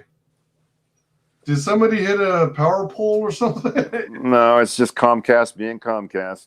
Oh man. My friend went to China a few years back, and I guess and then some, like in their little street markets, there's these old Asian or old Chinese ladies that do curses on things. Like they'll let you do a curse on, they'll curse whatever you want, and they'll charge you like $10 or something like that. And they did a curse on Xfinity video, or Xfinity and Comcast cable. and they posted video of this lady, and she's like taking a shoe and stamping the shoe with it, and I was like, yeah, get it. Oh man. So this is the after effects of the curse? Yeah, well, yeah, I don't know. Maybe it's the reason for the curse. Oh man, Comcast revenge. Yeah. Oh, so man. It wasn't me that did it; it was my friend. But I laughed about it. There was something we were talking about that was pretty. Oh yeah. So he said that, you know, that was something he had to do, was be a tough egg to crack in order to get me to connect with him, and it was so true. I mean, you know, and so specific too. I mean, the communicator Sandy Casca, when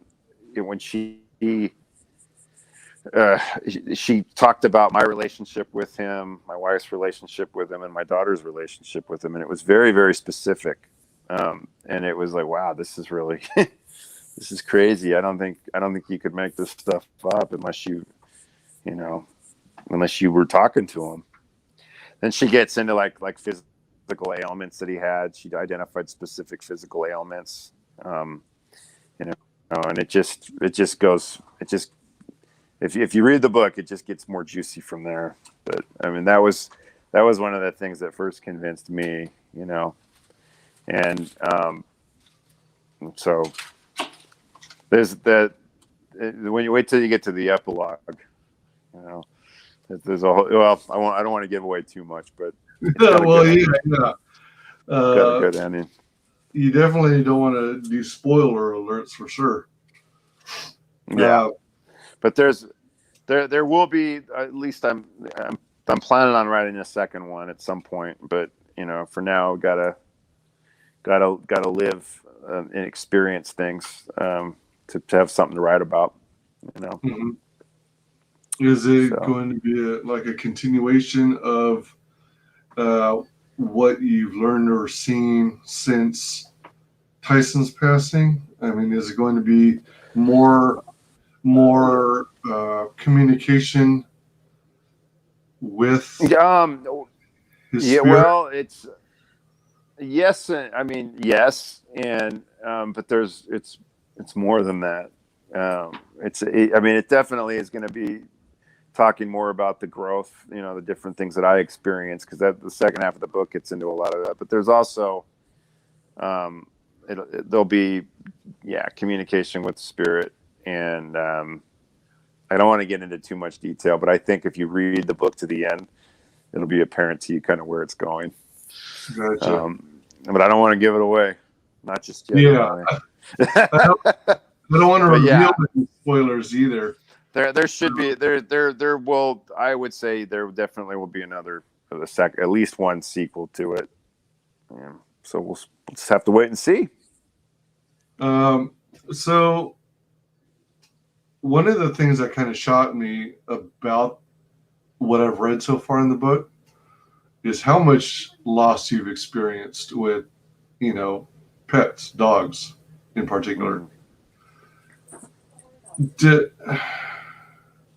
I know as kids, you know, we're often exposed to all these different pets, and in one form or fashion, some are more meaningful than others. Where was I going with that? No, I was just kind of shocked. I mean, you know, we kind of grew up together, but I guess we weren't as close as I imagined we were. So I really didn't know about all those dogs you had. You know, well, to be honest, not very many people knew about all that painful stuff. You know, I mean, I didn't. It was stuff that I just kind of, you know, when you're a kid, you're resilient. I just kind of rolled with it, I guess. The only friend I had, I think, that probably knew about it, most of it anyway, was Jim Gomez. But other, you know, most people, if I mentioned it to him at all, it was just in passing. But now, yeah, it definitely had a big impact on me. And what was the whole thing about? Hopefully, it's not a spoiler, but was the whole thing about you always getting dogs most of your childhood due to the fact that your mom like had a weakness or preference for dogs, or did she sometimes bring like other animals, gerbils, mice, hamsters, goldfish, ant farms?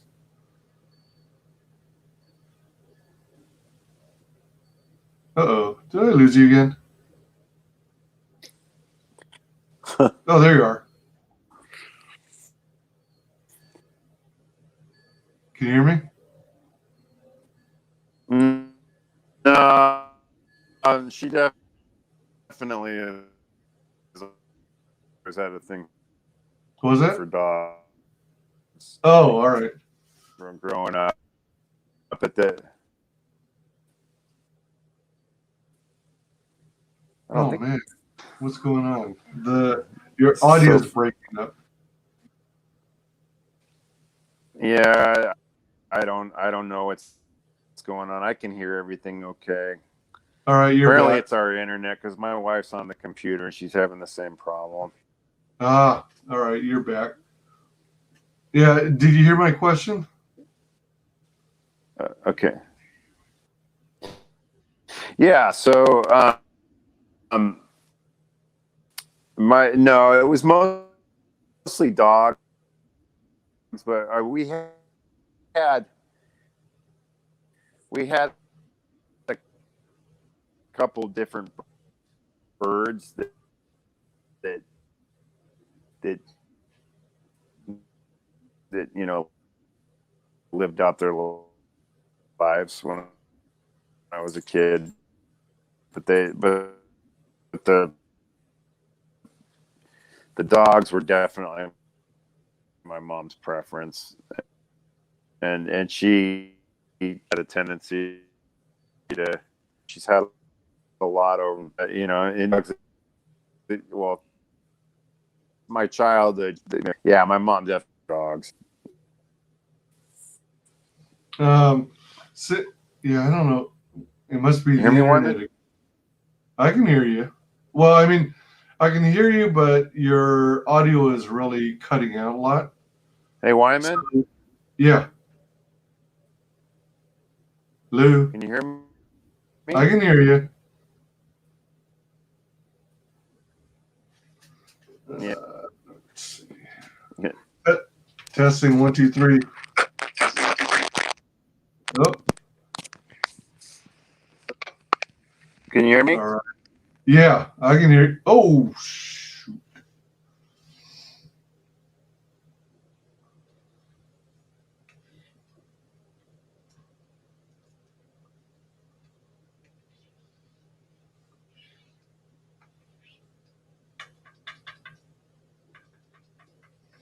I lost you. I lost you. Okay.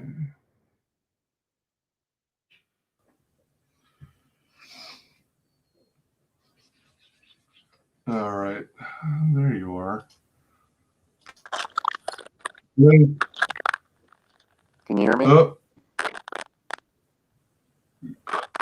talk some more. Wyman, I hear you some. can you hear me? I hear you some, yeah. There's a little bit of that, like, popcorn noise.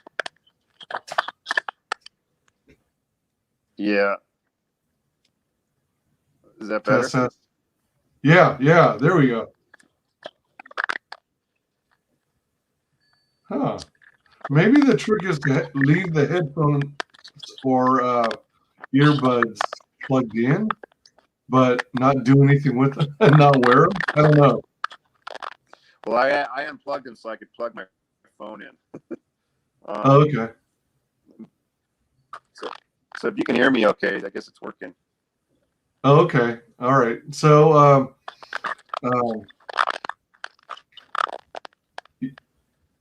I can hear you. There's occasional scratching noise. I don't know if it's occurring only when I'm talking or if it's. Oh, there it I'm goes. only hearing it when you talk. Oh, weird. Okay. Sometimes I hear it when neither of us is talking. Ugh, annoying. Man. Yeah, it is. Yeah, so I was curious, since you spent a lot of your childhood with dogs, growing up with dogs, when you became an officer, did you have a drive to want to become a canine officer?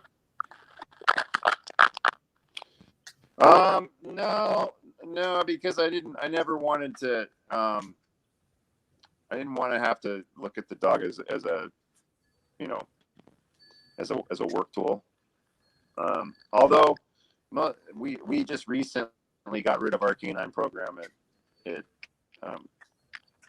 you know, my police department, which is a whole other story, and kind of just our canine program was a victim of the woke crowd, which is ridiculous. But anyway, a lot of the officers the canine officers that I've seen, they actually have really close relationships with their dogs. So I mean, like personal relationship, not just as a work tool. So it's something that could have been a possibility. It just never happened. And now at this point, we don't even have canines anymore. So, Oh wow! But it's a good question, though. I would, right?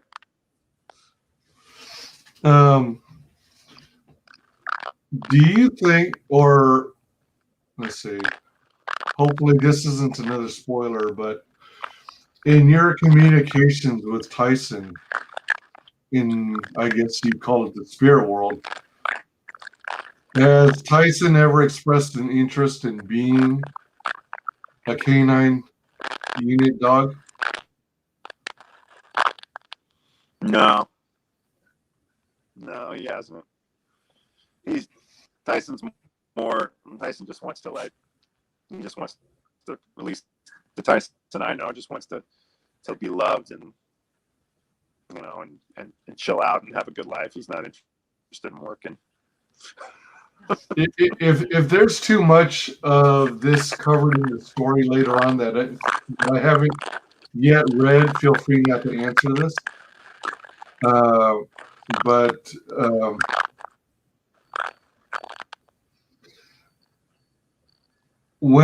from what I've read so far, you talk about him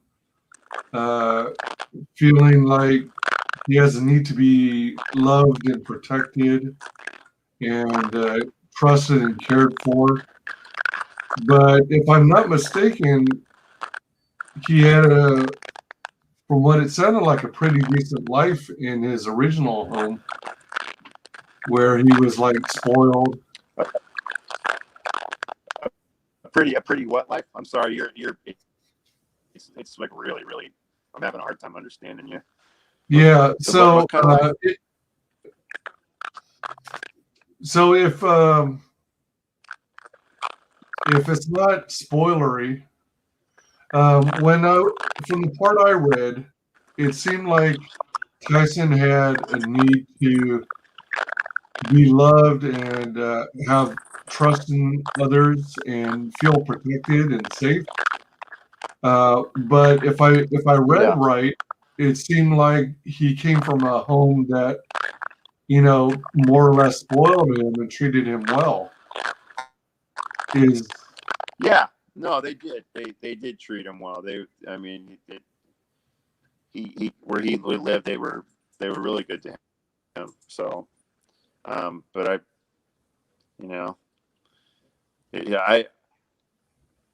I think whatever, if there was trauma or things that he was healing from in life,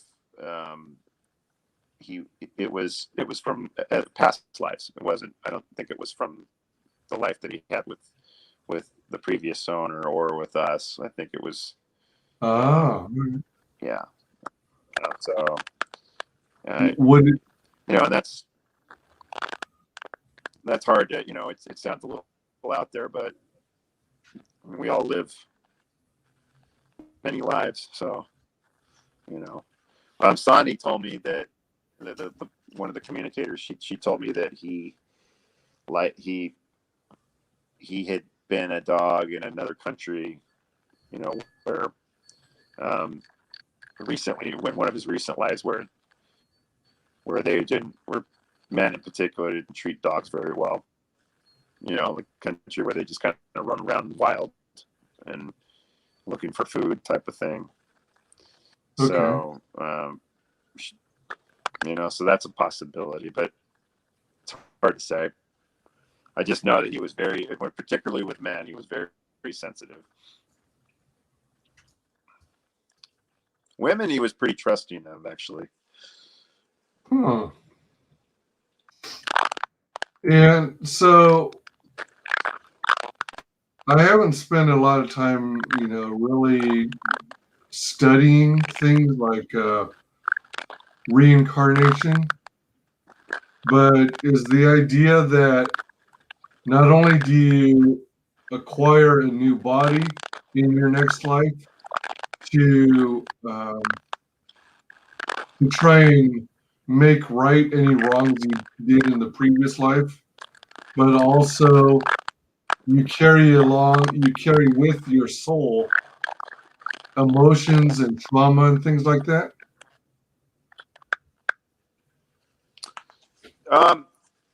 Well, I don't claim to be an expert on this stuff, but yeah, I mean, it's you're from what I understand, everything that I've read, you know, and there's all kinds of different teachers, and there's lots of different books you can read on this subject. People that are much more expert than I am.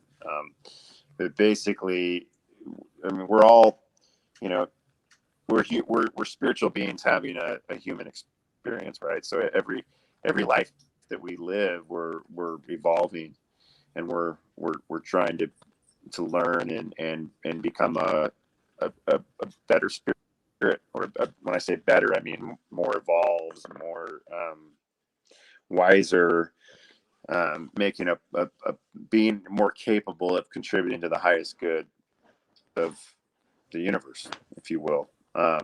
So, you know, when if you're you presumably if you're alive as a human, you still got things that you're working on, right? So, you know, there could be past relationships with specific people that you're trying to create balance with. It could be specific things, like, for example,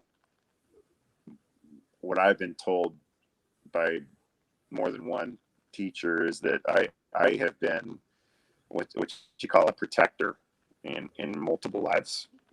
You know, or a soldier, police officer, that type of role is something that I gravitate to, and, you know, and something that it's just part of my makeup, and a role that I've played numerous times in the past. Well, you know, and I've had a willingness to fall on my sword, if you will, a willingness to take a bullet, and it's that isn't necessarily. I mean, it's something that I'm growing through, and it's something that where, you know, maybe you make different decisions in those situations and going forward, right? You know, sometimes it's necessary, maybe sometimes it's not, and it's better not to do something like that. You know what I mean? That's just an example. You know, or, you know, maybe you've had a tendency to act selfishly. You know, there's a book, there's a writer called Brian Weiss, who he's a psychiatrist, MD. He wrote a book called Many Lives, Many Masters, which is amazing. In that book, he's the patient that he works with. It's a true story.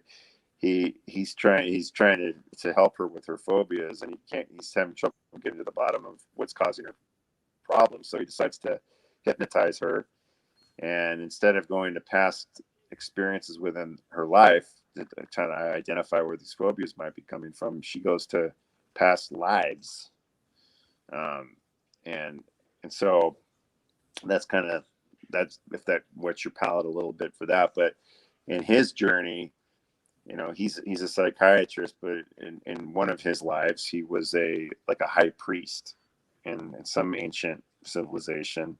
It's real specific in the book on where that might have been, but, you know, he kind of, instead of using his position of power in the community for good, he used it a lot to, you know, to boost himself in riches and power, and lost track of what really mattered.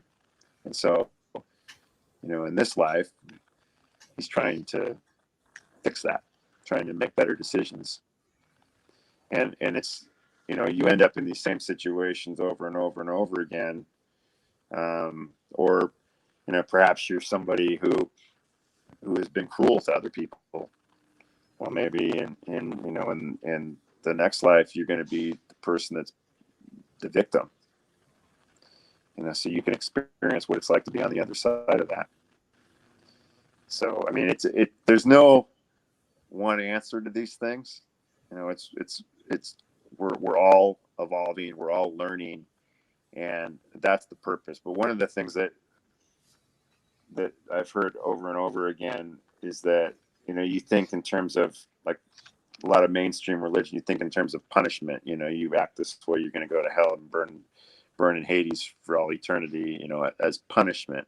Well, you may very well end up experiencing a difficult life to not atone, but to create karmic balance, and to learn learn to play it, you know, like I said, like if you're somebody that was cruel, and then, you know, the next life, maybe you're the victim of that, you know, that sort of thing. It's not there to punish, it's there to teach.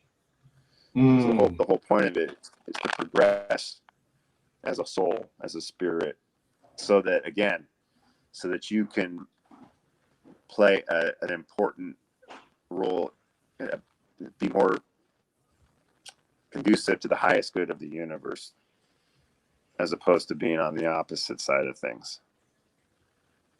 So, but then again, there's always balance, right? There's yin and yang.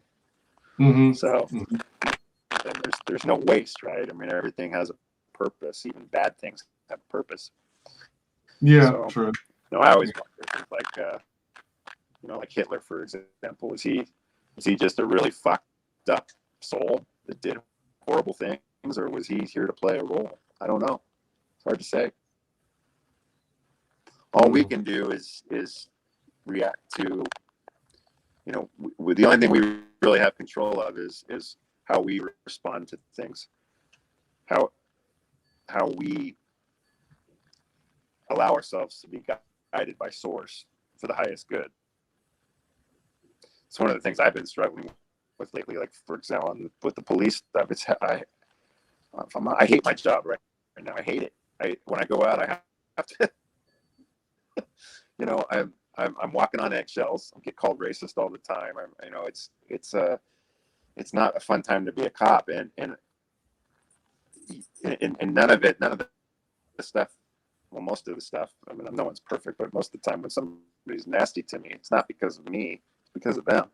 You know, they have a stereotype or their own bigotry in their head that they're focusing on me and reacting to me in kind. You know, and it's a hard thing to live with right now, because I don't feel like I have any real. It's hard to be confident because the way the political wind is blowing. You know, most of the politicians, including the people, the higher ranking officers in the police departments, they'll throw you under the bus in a New York second. You know what I mean?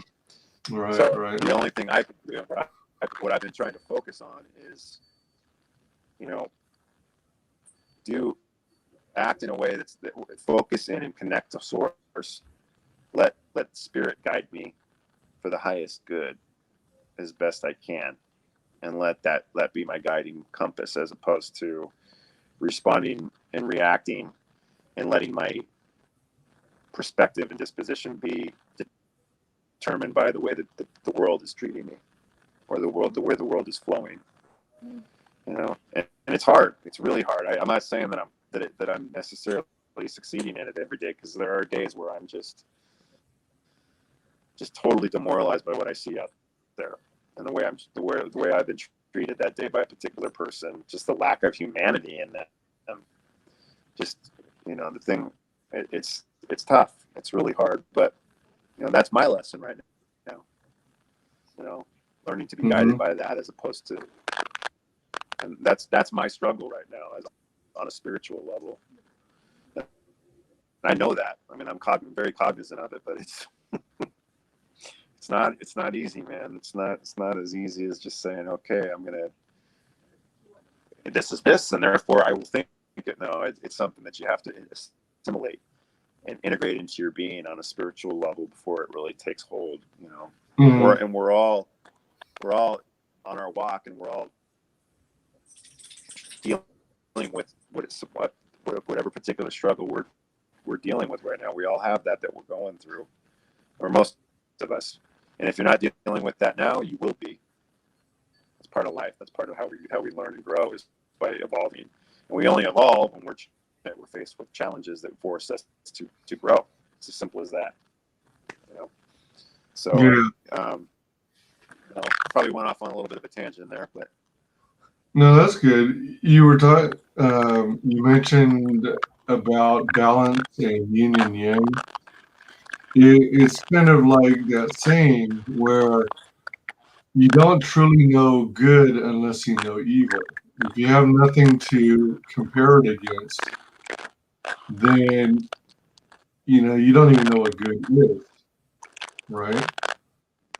right. I mean, good is what we know to be kind and caring and thoughtful and empathetic. But if you don't have anything to compare it against, then you don't really know how good or how. Yeah, no, that's true. I mean that's very true, and I think we on a as a country right now, when I go off on a big tangent here, I better stop myself. Yeah, me too. I was wondering, jumping back to the, kind of rewinding back to discussing about storytelling. You remember when we were in school, we're taught about, writing essays and writing paragraphs. One of the tricks is starting with an outline and then breaking it out into paragraphs, and then breaking the paragraphs into a starting Right. sentence, a concluding sentence, and then fill in the middle. And then, you flesh it out in time. When it came to your writing process, did you even go based off any kind of outline, or did you literally go free flowing from start to finish? It was, it was free flowing for most of it, but when I got into the metaphysical part of it, I outlined a little bit more of it. Like I kind of made a plan of what subjects I wanted to hit on, and because it was more, trying to get these ideas across. I mean, it was telling a story, but it was also wanting it to make sense. And whereas with the part with Tyson's life, it was just kind of free flowing. I just told the story, and that was, in terms of writing, I had a lot more fun during that part of the writing process, because it was just just telling the story. Whereas the Reiki part of it, the spiritual parts of it there were parts that were fun, but a lot of it was making it was more complexity to it as far as the ideas that I was trying to get across. So it definitely required more thought and laying it out in a logical order, But I always kind of have an idea where I'm going, but I never stick too closely to a particular outline unless it's really obscure. But I didn't need to do it too much, which is good. Yeah. Do you envision, let's say you continue, pushing this first book, and you get more widespread coverage and availability, and then you, let's say, work on your second book. Do you envision one day doing like either a short movie, or like an autobiographical type of short film or something to that effect, based on this? Like based on the book? Yeah. Well, yeah. I actually think it would make a really good movie. Yeah, I do. I don't think it would be a short though. I think it would probably be a feature length. I mean, you could take aspects of it and do a short on shorts, but I think there's enough stuff in there to make a feature out of it. It just would need to be, have somebody that really knew what they were doing screenwriting wise. And I don't want to write. I wouldn't want to do it. I want somebody that I'd want to maybe be as a consultant. but I think I'm too close to it. I think it would be hard for me to do it in a way that was going to be, like tell the story, but also be really entertaining and even, kind of like that. Because I think there's elements to it that could almost be like a thriller. If you placed it, like there could be a certain kind of, not darkness, but a certain kind of fantastical aspect to it. That could, if it's done right, I think it could be a really, really good movie. But I think if I was directing it, I might be able to, but it would be a lot. I think it would exhaust the hell out of me trying to write or direct the movie. But I think it would be really cool to be a part of, maybe as like an executive producer or I think that would be really neat to see it made into a movie. But who knows, I mean, if it got popular and enough people knew about it, or if it got in the right hands of somebody that makes movies, I mean, I think it's possible for sure. Right now it's kind of a fantastical kind of dream, Now, But suppose who knows? I wouldn't say never. I definitely am optimistic that it could happen. Suppose you have the funds to make a movie. Would you make it? You mentioned just now that it would be a full-length feature. Are you thinking live action, CGI, or traditional cell animation?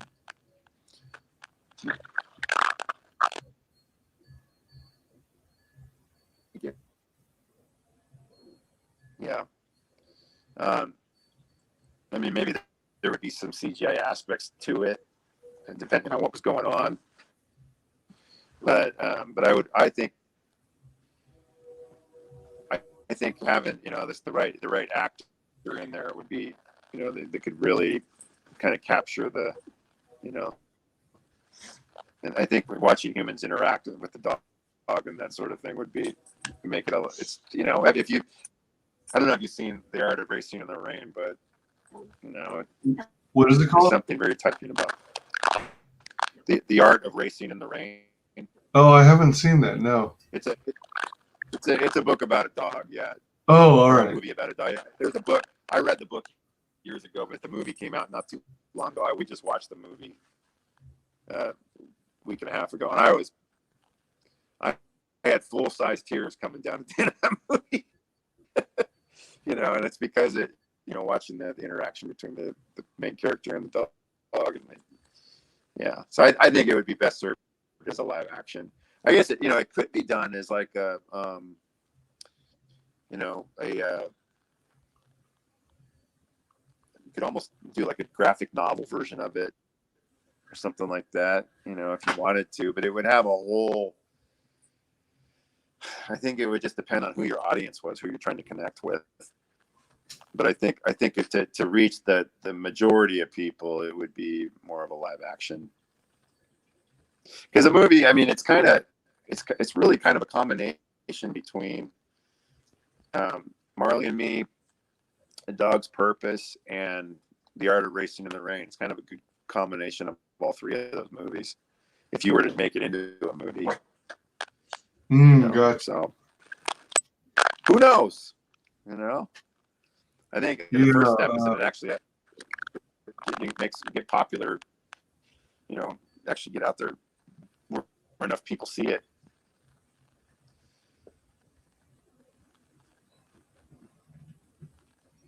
And that's hopefully maybe some of the people in your audience want to check it out after seeing this. Yeah, definitely. Speaking of which, check out the links that I dropped in chat. It's got links to Brandon's Instagram and Facebook, as well as the website where you can order the book, tysonsgift.com or www.tysonsgift.com, spelled TYSONSGIFT.com. If you don't have the means to pick up a copy, definitely consider sharing it all over your social media. If you did pick up a copy, thank you very much for your support. And also consider getting yourself another copy, or even some copies for your family and friends. Anyone who's a pet lover, anyone who's into animals, dogs, particularly,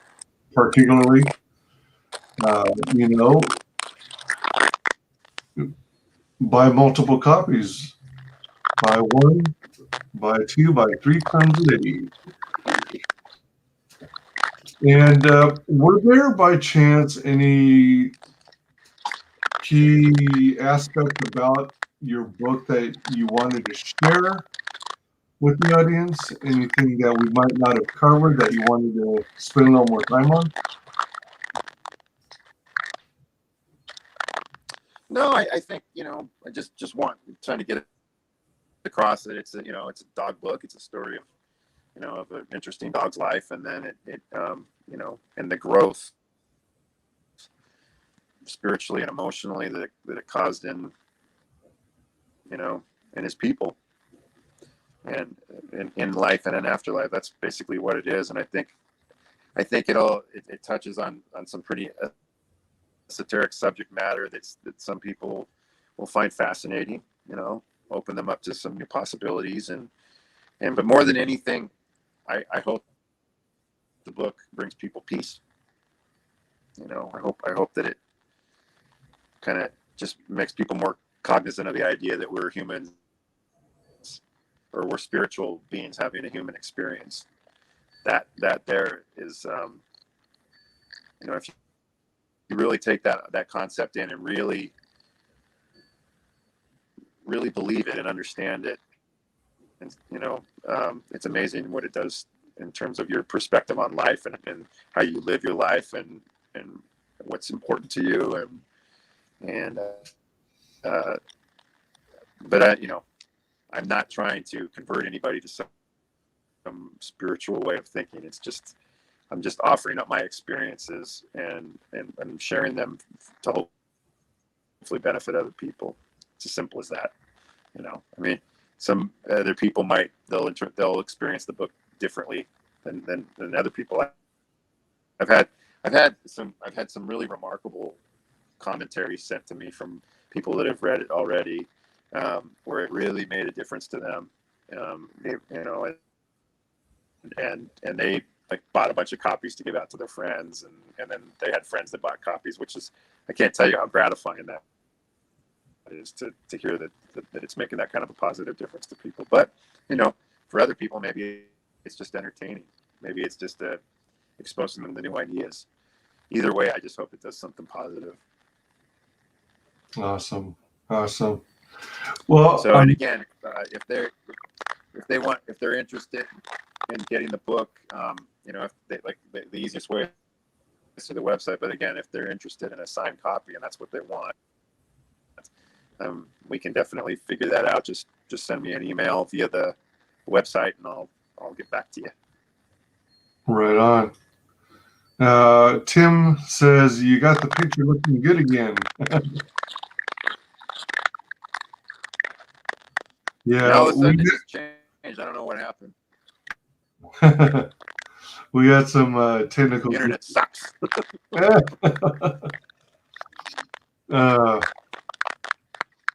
And on that note, I think we'll bring this to a close. So I am going to give you the floor, Brandon. Would you share with the world how you can be found on social media?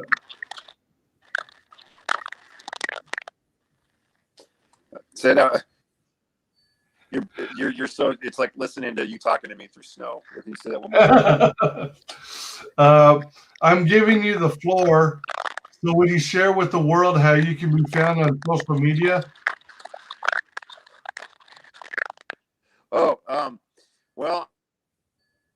I'm on Facebook. I've just got, Brandon Wainwright. This is my page. There's also a page for Tyson's Gift, how 8-pound canine became a man's greatest spiritual guide. That's on Facebook. I'm also there's an Instagram page for the book, Tyson's Gift. That's my handle. And then also the website. I think if you want to get in touch with me on via the internet, the website's probably the easiest way. You just go to tysonsgift.com and click on contact us, and you can send me an email directly. It'll go to my personal email from there. And that's about it. But I'd love to hear from people. I really appreciate anybody that's tuning in here. That's not a friend of mine that's doing, that's there to support me. But I appreciate anybody that's actually spent the time to listen about the book. And I just hope the book makes a difference out there. And as usual, anyone who's interested in my social media, just check out the body of any of my stream descriptions. I'm all over and soon to be more on more platforms, so check them out. Please like, comment, and subscribe. Mark the bell for notifications. Indicate all notifications so hopefully you don't miss a single video or stream. I wanted to thank everybody in chat for joining us. You guys are awesome. Thanks so much for your support. Thanks to everyone who watches this on replay. And thanks to our very special guest, Brandon. Thanks again, everyone. And thanks for joining us, Brandon, and telling us all about your book. And we will see you Thanks for all. having me. I really appreciate it. See you on the next stream, Look forward everyone. to chatting with you sometime soon. Heck yeah. If you want to hang out a little more, stay connected, and we'll chat more in the back room. Okay. Oops. Sounds What's good. this here? Great podcast. Oh, thanks. Final guest that is the only person below White Holiday in the Comicsgate phone book. It's my favorite failed clone of Peter Sammetti. Exhausting. The YouTube how you doing, Connie? Welcome to the show. I don't know, better, faster internet. It's not working.